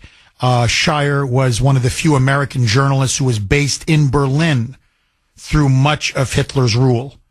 And you hit the nail right on the head. What Shirer said was the key to Nazi power, and this is the key to totalitarian rule all over the world, is to connect the government and the media, to make the media nothing more than a mouthpiece for the government, for the state. And then you can indoctrinate people, you can brainwash people, you can manipulate people, you can propagandize people. And that's what we're seeing now with this hatred for Donald Trump. It is the biggest weapon the left has. Their complete, rock-solid control over the media. And the media now is pure propaganda. And look, they've got people whipped up in a frenzy over this whole enemy within comment that Trump made. And I've played the full cut multiple times. He was talking about if there's violence on election night, and if Antifa and Black Lives Matter are rioting because they won't accept a Trump victory, he said, well, yeah, then the governor should call out the National Guard. And if need be, you bring in the military, because you just can't have people like in 2020 rioting and looting and burning. And they took that, which is a statement almost of obvious reality, and they're saying, no, he's going to put millions of people in internment camps. And he's going to lock up judges and journalists and his political opponents, and he's going to unleash the military. And Waltz is running to college students saying he's going to put all of you in jail, all of you. And they're all like trembling. And, Hitler was a lying demagogue. And that's Kamala and Joe Biden. They're lying demagogues. And then the media repeats their lies and their demagoguery. And that's my fear. And look, I don't think they have the ability now to win they can't win this election anywhere close to an honest, free, and fair election. Why are they calling him Hitler? Why are they calling him this dictator in waiting and spreading this panic porn and fear mongering? Because they're justifying to themselves, and they want to justify to their supporters why they need to steal the election. That to me is what it's all about. To bring it full circle to your point about, that book by Shire on Nazi Germany. It basically what they're saying is we have to steal the election to prevent the 21st century Adolf Hitler. And that's what the deep state is using to justify and convince itself and to tell others on the ground, wink, wink, you have to help us steal. If not, you're all going to concentration. You're all going to concentration camps. At this point now, I'm telling you, the election is effectively over. Kamala blew up last night. The only way now for them is to steal it. That's it. That's it. 7-266-6868 is the number. Lines are on fire. Michelle in Acushnet. Thanks for holding, Michelle, and welcome. Good morning, Jeff. How are you? I'm very, very good. How are you, Michelle? Doing well, thanks. So I just wanted to touch base on the interview. So she's been asked the same questions over and over. And the main one is how her candidacy is going to be different from Biden. So to any of us, we think that's an obvious question. To her, it's a trick question. If she were to admit that they need to change, which is what the basis of her candidacy is, or her whole campaign, this is what I'm going to change, this is what I'm going to change, this is what I'm going to change, then that's an admission that Trump's been right this whole time, that their administration is an absolute disaster and failure. And they can't do that. They cannot admit that Trump has been right this whole time. But then again, she also can't say what she's going to change because she has nothing to change. She has no idea. She has nothing fresh to offer. So to her, it's a trick question. She cannot answer it either way because either way, she's going to look like a complete moron. Michelle, the way you phrased it just now, I think you've really nailed it. She's in a catch-22. She's in a box. She doesn't know, and you're right. Now at this point, she's damned if she does and she's damned if she doesn't. And I think, look, that's the fundamental problem with Kamala Harris. When you really look at her, at her core, she's a creature of the oligarchy. She's a puppet of the system. She rose through the system. She's controlled completely by the system. She serves the system. And so she can't turn her back on the system. She can't criticize the system. She can't separate herself from the system. But she can't even really tell you what she's going to do because she has to wait for her oligarch, her globalist masters, the system, to tell her what to do. And I think, Michelle, you may disagree with me on this. I think this is ultimately what I find the scariest thing about her is that she's not her own person in any way, shape, or form. I think she's been such a chameleon her entire life, her entire career. Like, just to give you just a superficial point, her accent, she was raised in Canada. Like, from 12 to 18, which are the, formative intellectual years, she was raised in a wealthy suburb in Montreal. She puts on this fake black accent. She puts on a fake Indian accent. She puts on a fake Jamaican accent. She puts on a fake Southern accent. depending which crowd. She doesn't know who or what she is. And that's just, I'm giving you one small example. And so when you have someone like her, and this is to me the scariest thing about her, she has no morals. She has no conscience. She literally is willing to say or do anything for power and to advance her career. You know, very few people are like that, like truly like that. It's a shame because most of them are in Washington. But in the general population, look, I know, I can just tell by your voice and your question, there are just some things I'm just not going to do. I don't care. Presidency, no presidency, $1 billion, no $1 billion. And there's a freedom in that. There's a liberation in that. Because I'm my own person. So I speak my mind and I know limits. And there's some things, I'm sorry, I'm here. Look, take me as I am or don't take me. So there's a freedom to that. This woman will literally say or do anything. And if that means incite a civil war, which is basically what she's trying to do now, if that means incite mass political violence, if that means go to a crowd in Pennsylvania with elderly people and college students and have some of them crying, literally crying, trembling, because she's telling them Donald Trump is going to put all of you in internment camps. And she knows it's a brazen, blatant, despicable lie. You do what you got to do. You got to sleep with a married man who's twice your age like Willie Brown? You do it.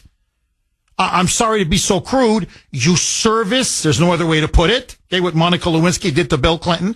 You service male politicians as you rise through the ranks of California. That's what she did. You do it. So you sleep with who you need to sleep with. You demagogue who you need to demagogue. You say and do anything. You marry someone like Doug Emhoff for his money because it suits your political career and your ambitions. And she's a monster. She's a monster. And I think deep down she's profoundly insecure. I think she's profoundly self-loathing. And she knows who she is, which is she's nobody. She's nothing. She's a political prostitute. That's what she is. She will say and do anything to achieve her goals. And that is a frightening human being. And I believe that's what we got a glimpse of last night, Michelle. And that's why she's going down. Agree, disagree? Michelle, thank you very much. Outstanding call. 617-266-6868.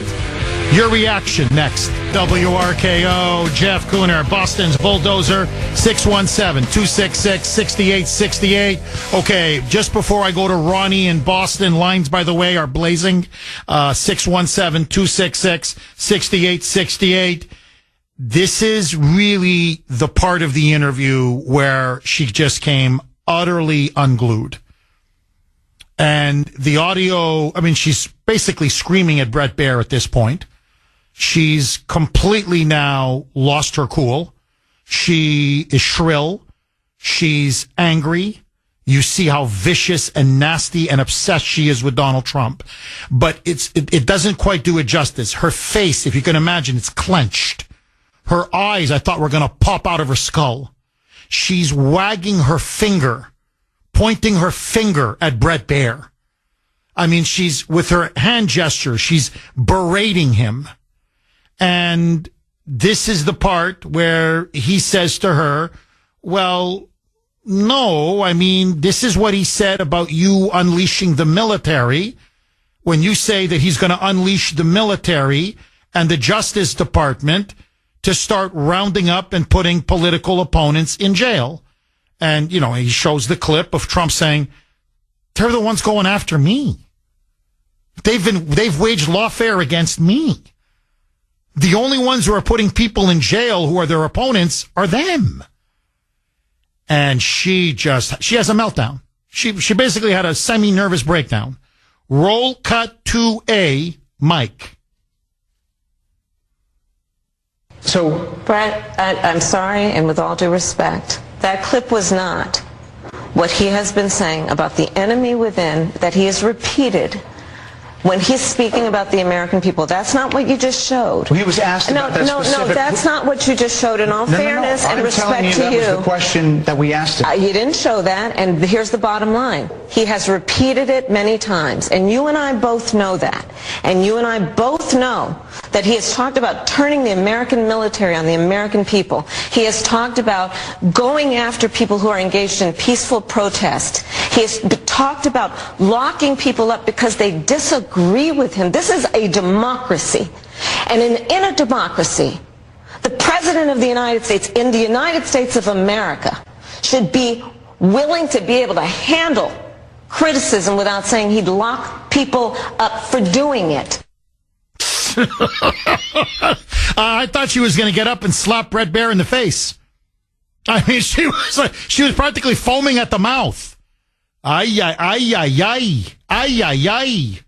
617-266-6868. You can text us 70470. This is from 781. Drop the mic. This is the mother of all texts. Okay, here it is. Jeff, they put Steve Bannon in prison. They put Peter Navarro in prison. They're trying to bankrupt the Gateway Pundit, which, by the way, is one of my favorite news sites. They've indicted the chief financial officer of the Epoch Times, one of my favorite weekly newspapers. They're investigating Elon Musk. They have tried repeatedly to put Donald Trump in prison.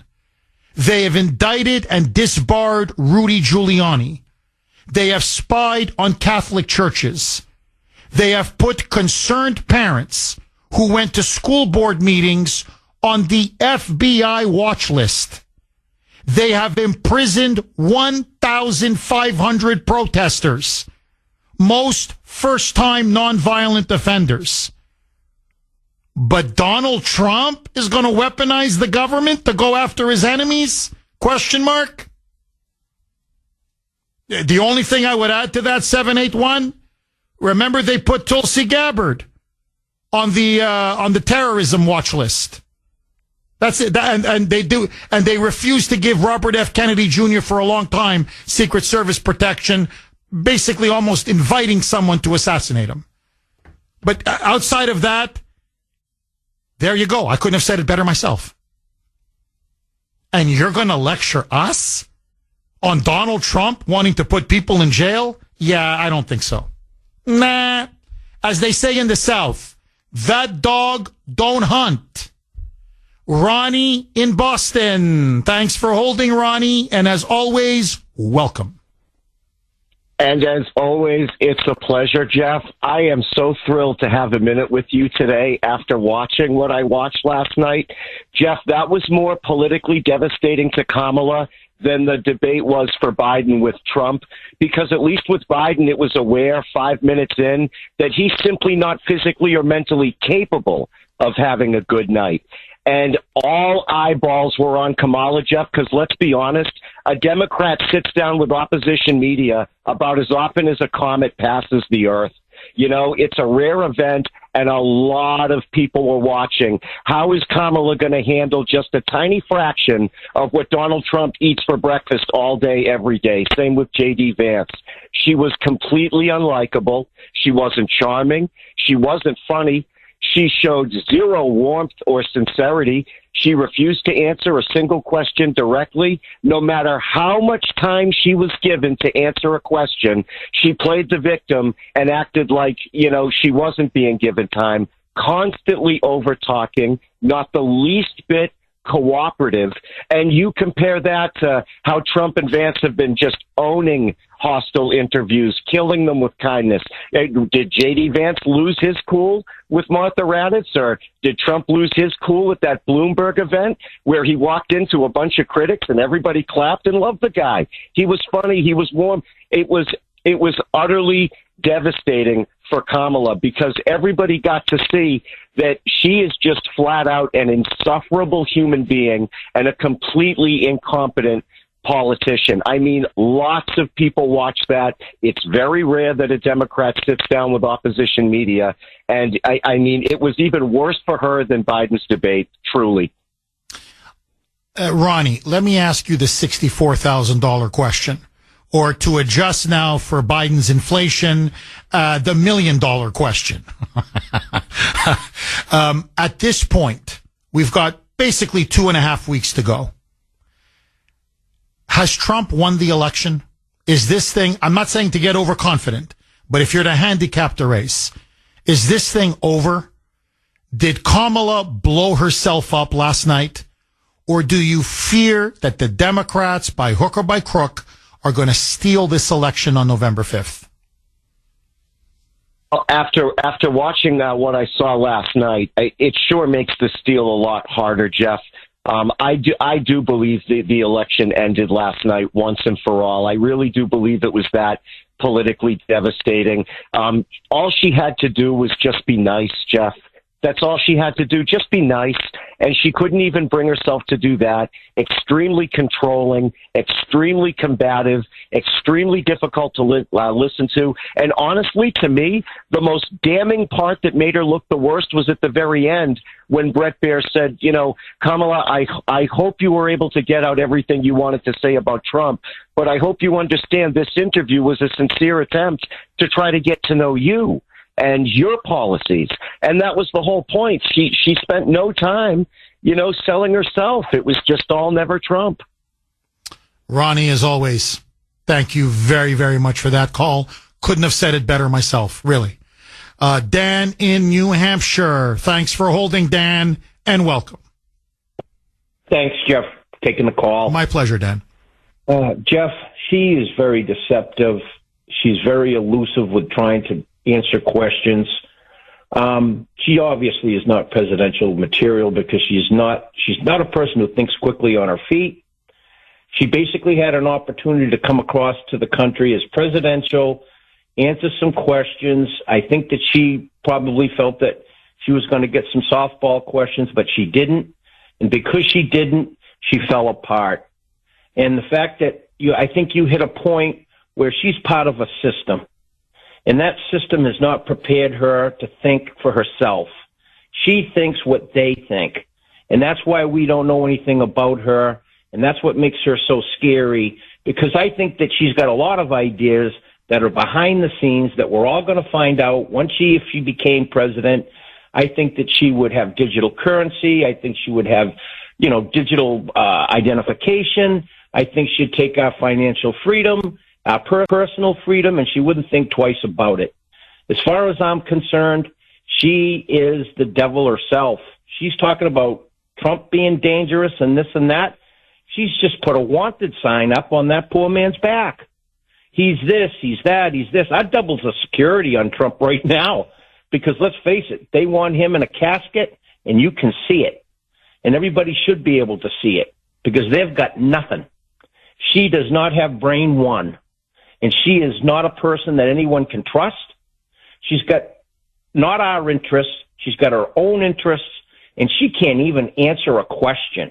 She did not answer one question. All it was about beating Trump, how bad he is, how dangerous he is, all of this type of stuff, which is entirely untrue. And she looked like a fool. Dan, you know, the way you describe her, right away, all I can think of is behind, you know, the Iron Curtain under communism in Eastern Europe. The term for her is apparatchik. That's what she is in the American context, obviously. Under communism, and that's what many anti-communists would say about many of their leaders. Like, just an apparatchik, a faceless bureaucrat, a creature of the system.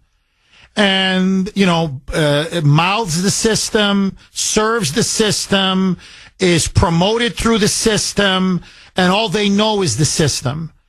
And the moment you take them outside the system for even 10, 15 minutes, they don't know what to do. They're like cornered animals. They start to wither and break and are rattled under pressure. And that's what you saw last night. It was an apparatchik, not a very good apparatchik. And the American people are like, that's going to be our president? And the other thing, Dan, and again, people may disagree with me on this. To me, she came across, especially when she showed her vicious, angry, nasty side. That's like the girlfriend or the wife from hell. Like, really? Like, oh, no, please. No, I don't want to marry her. No. 850 on the great WRKO. Jeff Kuhner, Boston's Bulldozer. 617-266-6868 is the number. Okay, the hits just kept on coming. I mean, it was just blow after blow after blow, and she didn't have any response. Again, to the most obvious, blatant question. You were the border czar. It's been a border crisis for nearly 4 years. Duh. They're going to ask you about the border. She wasn't prepared. She had no answer. Listen now to Brett Baer. Simple question. How many illegals have you, as the border czar, released into the United States during the last 3.5 years? Her answer, unbelievable. Roll cut 4, Mike. How many illegal immigrants would you estimate your administration has released into the country over the last 3.5 years? Well, I'm glad you raised the issue of immigration because I agree with you. It is a topic of discussion that people want to rightly have. And you know what I'm going to talk about. Yeah, but right now, just a number. Do you think it's 1 million, 3 million? Brett, let's just get to the point. Okay, the point is that we have a broken immigration system that needs to be repaired. So your Homeland Security Secretary said that 85% of apprehensions. I'm not finished. We have it's a rough estimate of 6 million people have been released into the country. And let me just finish. I'll get to the question. I promise you. I was beginning to answer. And no, you weren't. She wouldn't give a number. The number is 20 million. Okay, if you want to be conservative, super conservative, 15 million. I'm telling you, it's 20 million. Okay, but let that go. Let's go 15. Now, as Trump said on Truth Social last night, the border czar doesn't even know how many illegals she allowed into our own country? Are you kidding me? I mean, that's like asking a pizzeria owner, an owner of a pizzeria, hey, how many pizzas do you sell every day? I don't know. You don't know how many pizzas you sell. Can you give me a ballpark? Like, I don't know. You sell 50 pizzas, 70 pizzas, 100 pizzas? How many pizzas? I don't know. I don't know. And you're the owner? Yeah. And you're here all the time? Yeah. Yeah. Okay. This was the most devastating part. This is where I thought he destroyed her. Really just destroyed her. He lists the women, Laken Riley, Joycelyn Nungare, Rachel Morin, young women, murdered, savagely killed, some raped and then killed by illegals that Kamala Harris let into our country. Remember, all of the illegals that she let in, she and Biden, unvetted. No criminal background checks. None. They just let them in. They let in murderers. They let in rapists. They let in child molesters. They let in gangbangers. They let in drug traffickers and human traffickers. They let them all in. They never vetted a single one. Roll cut 5. Mike. Back to the original premise. Joycelyn Nungare, Rachel Morin, Laken Riley, they are young women who were brutally assaulted and killed by some of the men who were released at the beginning of the administration, well before a negotiated bipartisan bill. Former President Clinton actually referred to Laken Riley Sunday campaigning for you in Georgia, saying if those men had been properly vetted, Laken Riley probably would not have been killed. So if it wouldn't have happened, this is well before any negotiation. This is well before Donald Trump got involved in the politics. This is a specific policy decision by your administration to release these men into the country. So what I'm saying to you, do you owe Brett, those families an apology? Let me just say, first of all, those are tragic cases. There's no question about that. There's no question about that. And I can't imagine the pain that the families of those victims have experienced. But do you take responsibility? Again, to be fair to Brett was dead on. Brett Baier was dead on. This ridiculous, which was it was a garbage bill, okay? But let that go. The bill that they keep talking about was just this year. Those murders of these women happened way before this ridiculous bipartisan bill that she's talking about. So forget the bill. The bill, you let them in. They were murdered and raped before there was any discussion of that bill that was only introduced this year.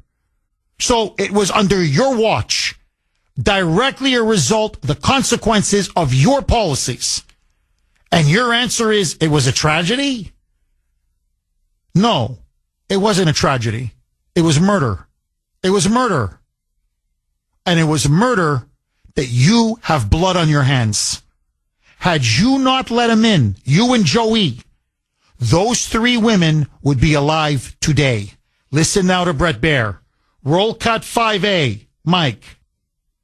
It is also true that if a border security had actually been passed 9 months ago, it would be 9 months that we would have had more border agents at the border, more support for the folks who are working around the clock trying to hold it all together. Madam Vice President. To ensure that no future harm would occur. And this election in 20 days will determine whether we have a president of the United States who actually cares more about fixing a problem, even if it is not to their political advantage in an election. Because there was a solution, Brett.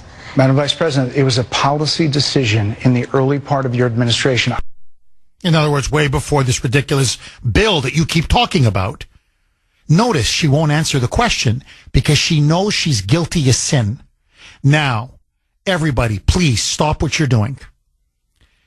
This, to me, was the defining moment of the entire interview. Okay, she made a lot of mistakes and she blew up later and she melted down. But this is the one that you can see. She's now, at this point, she's on the verge of tears. Because he plays the cut. He says, I want you to look. Look. Joycelyn Nungare's mom, she just lost her daughter, testifies in front of Congress and says, my daughter is dead. My Joycelyn is dead because of Joe Biden and Kamala Harris. And he says, will you apologize to that mother and the mothers of all the victims? And listen to her answer. Roll cut 5B, Mike. And I will let one of the mothers talk about it. Take a listen. Because of the Biden-Harris administration open border policies catch and release, they were enrolled in the Alternatives to Detention program. This meant that they were released into the United States.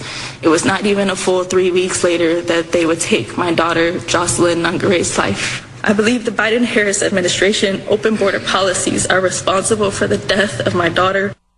That's the early days. So do you owe them an apology is what I'm saying. I will tell you that I am so sorry for her loss. I am so sorry for her loss. Sincerely. But let's talk about what is happening right now with an individual who does not want to participate in solutions. Let's talk about that as well. But do you want to answer in all fairness, I told you, I feel awful. I'm sorry. I've got to say it. I'm sorry. If I'm not here to speak the truth, then there's no point in me being behind this microphone. You cold-hearted, and you know what I really want to say, okay? I can't say it. You cold-hearted witch. You cold-hearted biatch. Okay? That's as far as I can say it. This is your answer? Oh, I said I'm sorry. Oh, I said I feel awful. What else do you want from me? You've got dead women, countless dead Americans because of you. And you can tell this woman has ice water in her veins. She's a sociopath. She's a complete narcissist. It's all about her. You can tell. No remorse. None. No guilt. Nothing. Nothing. Do you know what first of all, a half decent human being wouldn't have done what they did over the last 4 years, okay? But just let that go. Do you know what a half decent human being would have said? I'm truly sorry. To the mom, to everybody, I let you down. Joe Biden let you down. We let you down. And I promise we're going to change. Here's how we're going to change. We're going to make corrections. This is not going to happen again. And you have my sincere apologies. And in fact, I'd like to meet with you and ask you for your forgiveness because I do bear responsibility for what happened. Let me ask all of you, in all seriousness, if something that you did, if your actions led directly to the death of a young girl, I mean, she's a woman, but a young girl. She was young. She was very young. Joyce Lynn Ongari, like Laken Riley, a student. Wouldn't the guilt eat you up? Wouldn't you feel remorse? Wouldn't it haunt you day after day? And then when somebody plays the grieving mother, saying, I'm sorry, but because of what you did, my daughter is dead, my daughter is gone? And your answer is, well, I told you, I feel awful. What do you want me to tell you? Well, so leave me alone. That's your response? This is what America saw last night. That's what they saw. They saw a monster. A craven, cold-hearted monster who doesn't even have a scintilla of guilt or a shred of remorse for the havoc, the death, and the destruction that she and that clown of her boss, Joe Biden, have wreaked upon this country.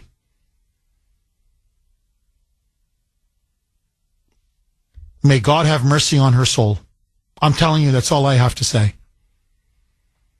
The choice couldn't be clearer. It couldn't be starker. It really couldn't. You know, that's a great question, Sandy. I want to ask all of you this. In all seriousness, what do you think? Let's put this big log, thick, massive log on the fire. What do you think was worse? The Biden debate, how Joey imploded, fell flat on his face, or the Kamala interview last night? And this is one of the many instances of her. I'll be honest with you. I think this was worse. I'm just going to give you my honest opinion. Because with Joe Biden, look, you see a guy, he's clearly had dementia. I mean, you could see it. I mean, come on. You can just see his reaction, his face, he's non-compos mentis. He's not there. She has her marbles. She has no dementia. This is who and what she is. 617-266-6868. Scott in Revere. Thanks for holding, Scott. And as always, welcome. Jeff, I love you in a non-sexual way, my friend. Thank you very much, Scott. I love it the way you say it with such enthusiasm and gusto every time. Scott, did you watch last night's debate, and what did you make of it, my friend? Jeff, I couldn't take my eyes off it, all right? It was the biggest train wreck I've ever seen in my life. The Biden debate pales in comparison to what I seen last night. You know what the thing that really got me? And it got me, and it struck me like, wow, Brett Baer, this is mild-mannered Brett Baer the Rhino. Paul Ryan segregate. That's the way I look at him. And when she set this interview up, she had to know, Jeff, that Paul Ryan is going to make it as easy as possible for her. The questions would be easy. I mean, come on. Every question except for the last one you played, I would say was predictable and probably more predictable than getting the questions. Now, you compare the Bloomberg interview with Trump to what happened last night. And if you don't agree that Trump should be the next president of the United States, go find the nearest psychological hospital and enter into it, because you need a hospital. You cannot find the biggest stark difference. Trump told Bloomberg exactly he was wrong, or the guy who interviewed him, he was wrong. Kamala sounds like a broken record. It's the same thing over and over. And then she makes Brett feel bad for just asking a question like, where's an apology? I mean, give a real sincere apology, will you? This lady, like you said, Jeff, ice water in her veins. And listen, last night, she grabbed a big drink and a big joint, put it in her mouth and said, boy, I screwed up. And she probably got a slap from her husband to boot. And I'm not kidding when I say that. This lady, this is where she's at right now. And now you've got the mainstream crappy lying media trying to cover up the whole debate. It's a disgrace. This country has turned into a disgrace. Trump must become our next president. There is no ifs, ands, or buts about it. Scott, thank you very much for that call. And by the way, you can tell it was a disaster for Kamala. You know how you know? They're not touching it. The media is like, okay, just bury this thing, sweep it under the rug. Let's go. Talk about anything else. Just don't talk about what happened last night. So you can tell. They know it was a bomb. She bombed. Tim in the great state of South Carolina. Thanks for holding, Tim, and welcome. Hi, Jeff. Thanks for having me again. My pleasure. It is such a pleasure to be back on your show. I'm going to try to make this the best phone call I've ever made. The word is concession. That's the word here, concession. They're not trying to win the presidency. They're not. They have a whole other agenda. Everything they've tried has failed. They already know that this election is over. They know it. Swing states, I won't say huge, I'll say substantial. President Trump has substantial leads in all of the swing states. They put this girl on the stage. She is their next person. She's a clown, of course. We all know that. They put her on the stage. All of them, no matter who they put on the stage, it could be the fake president, it could be Obama, it could be any Clinton, name them. They already know the questions. They already know what's coming. They take control of these interviews before the interviews even take place. They're not trying. They're not trying at all. All of your listeners, all of your followers, Jeff, need to know, and everyone needs to hear this. You'd better watch out. Their next move is Raskin, okay? They want the House. They want the down ballot. If there's going to be a rig in the next 3 weeks, you'd better watch out for that down ballot. Raskin is going to try and throw President Trump out of there. We are looking at possibly January 6th, 2.0. We are looking at more lawfare. We are looking at all kinds of legal problems leading up to January 20th when he's inaugurated. I always think of Carrie Lake 2 years ago in the midterms. She won. She was governor. Okay? The red wave was completely rigged. Watch out for that down ballot. They're not trying to win the presidency. She's a puppet of theirs. She is so oblivious and she's so stupid she doesn't even realize that they don't even like her own people. Watch out for that down ballot, Jeff. Raskin. He's a demon, and they're going to use him. They're coming for it. Great call. Tim, I'm telling you, great call. Your best call ever. You set the bar high and you delivered. I'm telling you. Look, already, this is what the Democrats are openly saying now. they're not going to certify Trump. And in fact, Kamala was asked, I forget which show. I can't remember. It was one of these interviews that she did. And I read the story. I just can't remember the place. But trust me, she was asked, well, would you support not certifying the election? And she says, I'm not going to comment on that. Deliberately leaving the door open. So you can tell now they're going to plan B. And plan B is win the House. You lose the presidency, but win the House. And then refuse to certify Trump. And then remember, Trump's got that sentence. He's going to be sentenced by that judge, that crazy moonbat judge in New York.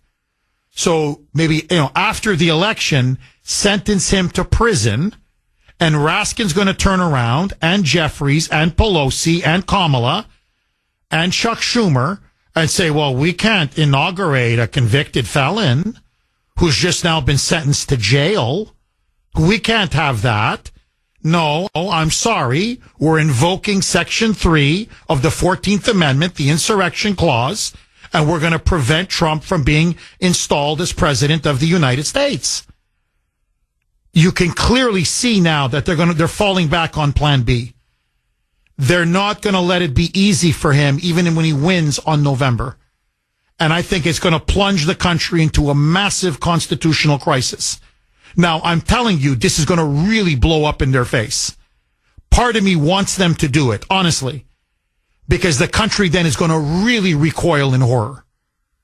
I mean, you think Trump is popular now. You wait till they try doing this. The country's going to say, and you're accusing him of insurrection? You guys go on about January 6, 2021? What they're planning to do makes January 6 look like a Sunday picnic. So if this is their plan B, bring it on, brother. The Democrats are going down, and they're going down hard. This is what is at stake, which is why you have someone like the former chairman of the Joint Chiefs of Staff saying what Mark Milley has said about Donald Trump being a threat to the United States of America. He's quoted in the Bob Woodward book that way, yes. Let me ask you this, Madam Vice President. You call Donald Trump. You call Donald Trump. He's misguided. You say now he's unstable. He is unstable, Brett. He's not well. You say he's mentally not stable. He's not stable. Let me ask you this. You told many interviewers. The movie Fatal Attraction. She's obsessed with Donald Trump. I mean, the hatred, the loathing. I mean, the woman can't control herself. I'm not going to be ignored, Dan. Whoa. 921 on the great WRKO. Jeff Kuhner, Boston's Bulldozer, 617-266-6868. And I very quickly, 10 seconds. Milley is saying Trump is unstable? Milley? The guy who orchestrated and oversaw the absolute disaster, that debacle of a withdrawal in Afghanistan?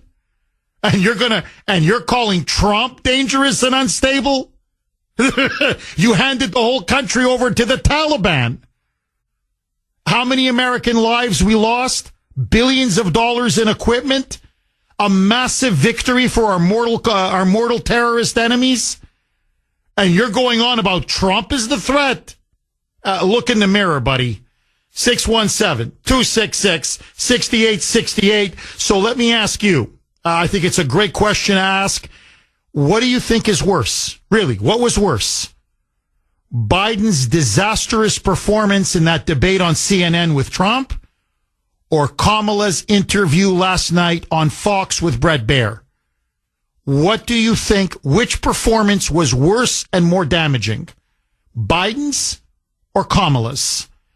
Deborah in Boston. Thanks for holding, Deborah, and welcome. Hi, Jeff. Deborah, how are you? Okay, so listen, I called in because I think our side really needs to take some personal responsibility. Like when you talk about, just calling people names, okay, on the left, that causes them to just dig in their heels and get even more defensive. And I agree with you. They're idiots, they're morons, whatever. But when you sound so shocked that Kamala has no remorse about young women being killed, I'm shocked that you're so shocked. This is happening. Communist revolution. They don't care about people. They want to tear things down. You got to break a few eggs to make an omelet and all that crap. What really frustrates me with our side, I'm not a lot younger than you, Jeff. We're almost the same age. I know I sound like I'm so young. Do you remember Rush Limbaugh for a very short time had a TV show? Yes. Okay. I remember, I think it was on super early in the morning, and I remember making my coffee and watching that, listening to that when I was, probably in my mid-20s. And I remember him showing a clip. Maybe you'll remember this. It was the very first time I saw how much the media lies, and so, creatively, cleverly. There was, it was like a storm, a hurricane, and, they had the reporters standing there in whatever those rubber pants are, right? Acting, oh no, I'm sorry. I think they might have been in a boat. I'm sorry. The reporter was in a canoe, acting like, the water was 10 feet deep. And then on live TV, a couple of guys walked behind them and the water is about, 6 inches deep. Do you remember seeing that? I remember stories like that, yes. Oh, that's right. He walked in front of her, right? Somebody walked behind the Yeah. I remember that. Yeah. Yes, Deborah. Yes. So we have known for such a long time that these people lie and manipulate. And here we are acting shocked all the time. We really need to up our game. We need to look in the mirror and take accountability for how stupid and naive we act. Are you saying I'm stupid and naive? Well, maybe a little. I'm kidding, Jeff. But we're not going to accomplish anything by just calling these people names. What name in particular bothers you, Deborah, that I used today? Not you. I mean, all of us, all of my friends that are like-minded. Okay, but what names? I'm just curious. What are some of the names that bother that are bothering you, Deborah? It's specific names. It's the attitude of just making fun of Democrats. Listen, you want to drive around a wealthy neighborhood? I run Nahant Beach, Swampscott, Marblehead, right? There are a ton of Harris signs in front of bazillion-dollar mansions. It's very troubling to me. Well, look, Deborah, people, someone can be, I had a doctor like this. She was brilliant in terms of, she took care of my eyes for many years because I have glaucoma due to my diabetes. And she, scientifically, in terms of, eye care and when it came to, biology, she was absolutely brilliant. But when we started talking politics, I just couldn't believe how simple her mind was. So, the expression an idiot savant? Someone can be a specialized genius or highly intelligent in a certain specialized field and make very good money and have a great living. But when you talk to them about other things, you're like, there's no common sense. What happened to the IQ? It went out the window. I think that describes a lot of 932 on the great WRKO. Jeff Kuhner, Boston's Bulldozer.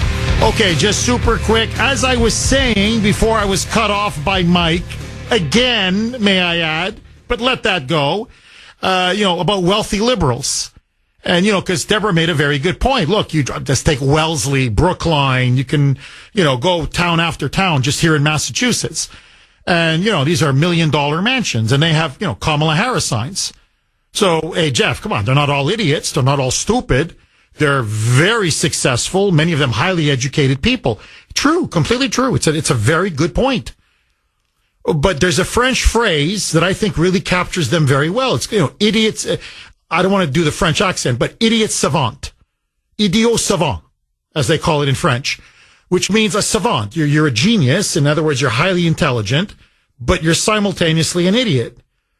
And what they mean by that is people that are very specialized, high IQ, brilliant scientists, doctors, physicists, engineers, architects, whatever it may be, people in IT, and they are very professionally successful. They do very well. But when it comes to politics, or generally outside of their area of expertise, they have no common sense whatsoever. They have hardly any judgment whatsoever. In fact, I got a really good email from a woman, a big listener of the show, who said, no, Jeff, look, I'm telling you, my husband works at MIT. He's a professor. I forget in what department, one of the sciences. And said his IQ is off the charts. I forget what the number she gave me, but she goes, he's in many ways a brilliant man. He's voting for Kamala Harris. He voted for Joe Biden. You know, he likes Bernie. And we have debates all the time. She goes, my husband and I disagree on politics. He has this was her word, her phrase. He lacks all common sense. He has no common sense. And I look at him and I'm like, this is not some scientific theory, pie in the sky that you're teaching to your students. This is real life. You know, people, human nature, the way the world really works.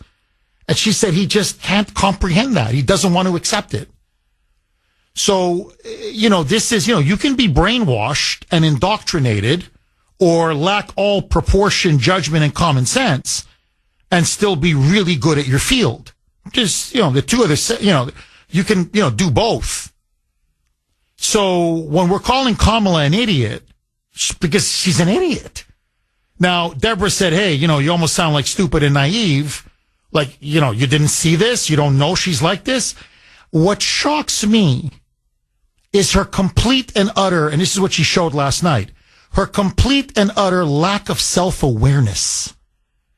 That she's so narcissistic. In fact, she's such an amateur that when asked on the most obvious question, not only is she blowing up at Brett Baer, not only is she melting down, but don't you realize the country, the world is watching? You're talking about the death of 3 young women?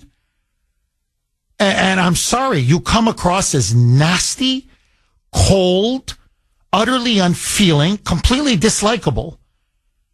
Again, I'm sorry, but the only word is, you know, shrill and bitchy. I mean, she came across, I'm sorry, as bitchy. You know, some guys come across as, you know, nasty and an a-hole. But she came across, you know, you're like, yeesh. Like, you can't even fake it? If this was Bill Clinton, he'd be biting his lip. He'd be, I feel their pain. He'd be like, we're doing a review on the border after Brett, when I saw this, we ordered a review on the border and this is never going to happen again. And someone in my administration's going to pay for this and whatever. You make a show out of it. I'm sorry. What do you want me to say? Look, I feel awful. Stop bothering me about this. That's why her campaign began to panic. That's why. That's when they started with the arms. We got to cut this, cut, end this thing, cut, stop the debate. Because they knew she just imploded right on national television. Now, very quickly, 617-266-6868. Of course, you may disagree. I'm just giving you my honest opinion. You have to hear this. You have to hear this. Again, to go back to I'm sorry, I don't mean to offend you, Deborah, but how idiotic, the doofus that Kamala Harris is. She's asked by rapper Fat Joe. I've never heard of Fat Joe. I don't know who the hell Fat Joe is, but she's asked a very basic question. This is not a softball now. This is a beach ball. Here's the beach ball. Come on, little Kamala, just hit it. Here's the beach ball. Why is it so important for people to vote for you? The most amateur politician would start giving you reasons. I'm for this. I'm for A, B, C, D. I'm going to do this for you, whatever. Listen to her response. This is an absolute mind bender. Roll cut 15. Mike. Let us know why it's so important to vote for you on November 5th. You know, there's a lot of misinformation out there that would suggest to people that their vote doesn't matter. And as far as I'm concerned, you should never let anybody silence you, because when you vote, you actually have the ability to determine the future of our country. That's your answer? Why should we vote for you? There's a lot of misinformation out there. That's your answer. Like, again, as Sandy said, this is her in the pre-show, meeting. She goes, Jeff, the woman is dumb as a box of rocks. That's when the comment came up, how did she pass the bar in California? I think it was Sandy that said it first, or it was Mike. One of the two. But they're like, this is, I don't think I've ever heard a politician give such a horrible answer. Like, this is, what? Hold on. She's in Detroit. And not only is she not very smart, not only is she an airhead, she's also a liar. And remember I said this about her and Tim Walz? Incorrigible liars. They lie even when they don't need to lie. Roll cut 16, Mike. I just love the saying, Detroit versus everybody, because, I was sharing with some folks when I got to Howard, when I went to college, coming from Oakland, and my immediate fast friends were from Detroit. So before I even knew anything, I knew about like Cass Tech. I knew about it. And I just feel a kindred spirit whenever I come to Detroit. Okay, is it drinky? She seems a little like a tipsy, a little like a lush to me, okay? Notice the change in her accent to try to pander to the crowd? She didn't come from Oakland to Howard University. She came from Montreal, Canada to Howard University at 18 when she went to college. She spent 12 years old to 18 years old in Westmount, Montreal. Again, the wealthiest neighborhood probably in the entire country. She said, I came from Oakland. I'm in the hood. No, you liar. All right. So what does Kamala do? Who does she pick to be your VP? The doofus himself. If you could find somebody seriously, even stupider than Kamala, you want to talk about an airhead. Nothing between the ears. Elmer Fudd. The guy who doesn't even know. By the way, served in the military, in the National Guard, how many decades? Carried weapons in war zones. Weapons of war. Can't load a shotgun. Can't load a shotgun to go pheasant hunting. The guy who's been hunting his entire life, allegedly. Here it is. Listen to this. This is who she picks. This is who she picked to be your VP. Smart or dumb? You tell me. Roll cut 25. This is unbelievable. Mike. Senator Vance, he became a media darling. He wrote a book about the place he grew up, but the premise was trashing that place where he grew up rather than lifting it up. This guy's a venture capitalist cosplaying like he's a cowboy or something. I don't even know what a venture capitalist does most of the time. You don't know what a venture capitalist does? Like, seriously. You're the governor of a state? You want to be vice president of the United States? You don't know what a venture capitalist is or what a venture capitalist does? He says he's an engineer. I don't know what he does. What does he do?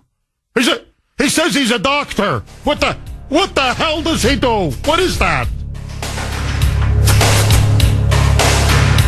They're not going to win. This election is about an IQ test. And I'm sorry. I just don't want to believe America is this dumbed down. No. 9:49 on the great WRKO. Jeff Kuhner, Boston's bulldozer. A radio talk show host. What does he do? I don't know. What's that? I don't know what that is. I don't know. God help us. Oh, if they win in November, God help us. God help us. Jim in Plymouth. Thanks for holding, Jim, and welcome. Hello, Jeff. Good morning. Hi, Jim. Good to talk to you. Thank you, Jim. Well, I'm calling because, yes, when I watched the interview last night, I don't have cable, but I ended up seeing it on YouTube, which I kind of couldn't figure out why it only seemed like 10 minutes long until you explained that they cut it down to a 20-minute, and then she got there late. And I'm like, she got there late. What is so important that she can't get to an interview on time? You know, I mean, it just kind of... Oh, it was deliberate. No, I mean, Brett Baer kind of hinted at that. It was deliberate. It was a strategy to deliberately shorten the time for the interview, as he said, to whittle it down. And then at the end, this is the most damning part, Jim, even when they cut it back and even when they come late, to put as much pressure, you know, as Brett Baer said, it's like icing the kicker in field goal. Sorry, to kick a field goal in football. He goes, they did it on purpose to put as much pressure on me, to give her the least amount of time so she can run out the clock. And even then, she had 4 staffers panicking, 4 of them. He said he saw 8 arms, all of them waving their arms like, cut, this is it. At the end, he said they were threatening to walk onto the set and they're going to yank Kamala off the chair. That's how bad the interview went. Jim, it was not even 20 minutes. 4 or 5 questions? Obvious questions, Jim? And they got to rescue her after 20 minutes? What is she going to do when she's sitting down with Xi or with Vladimir Putin? What are you going to do, rescue her then? Jim, she's out of her league. She's out of her depth. This woman is so obviously unfit to be president. And it basically unraveled on national television in front of the whole world to see. What say you? And plus the fact that, one, when she totally avoided the first question by using all her normal speak of talking point rather than getting to the direct answer, and when she turned around that those girls died while, like, she tried to make it sound like it was Trump's fault. That's right. That they died. I was like, you've got to be kidding me. You know, this happened because they opened up the borders right at the beginning. You know, and she's trying, it shows you how disconnected she is, that she doesn't understand that this happened at the beginning of the administration when they took over. And 9 months ago is what she's saying Trump stopped this bill.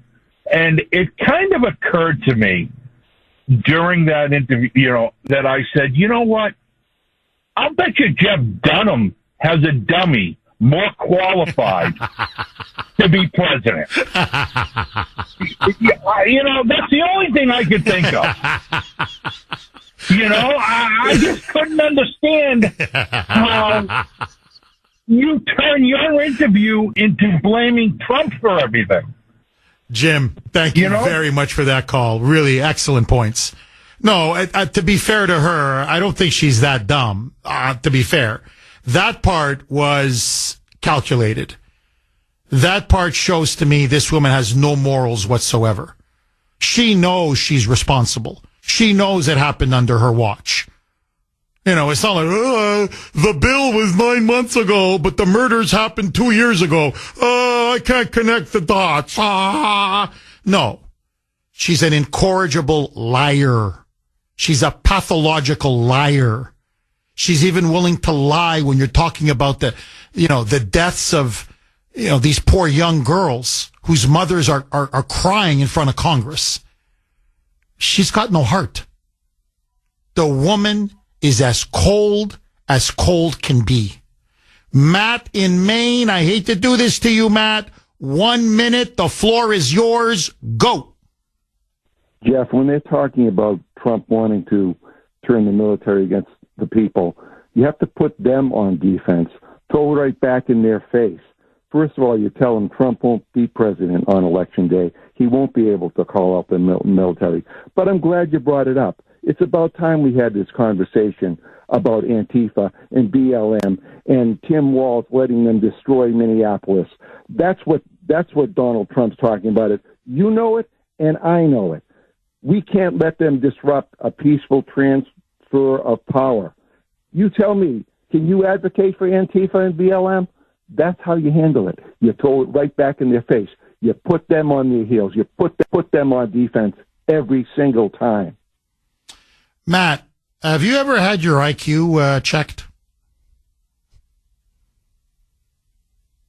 Well, Matt?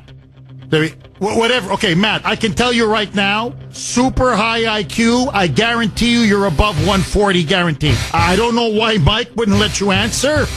It was a yes or no answer, but Mike has been really trigger happy on that button today. That's all I got to say. All right, Matt, you nailed it. Bye-bye.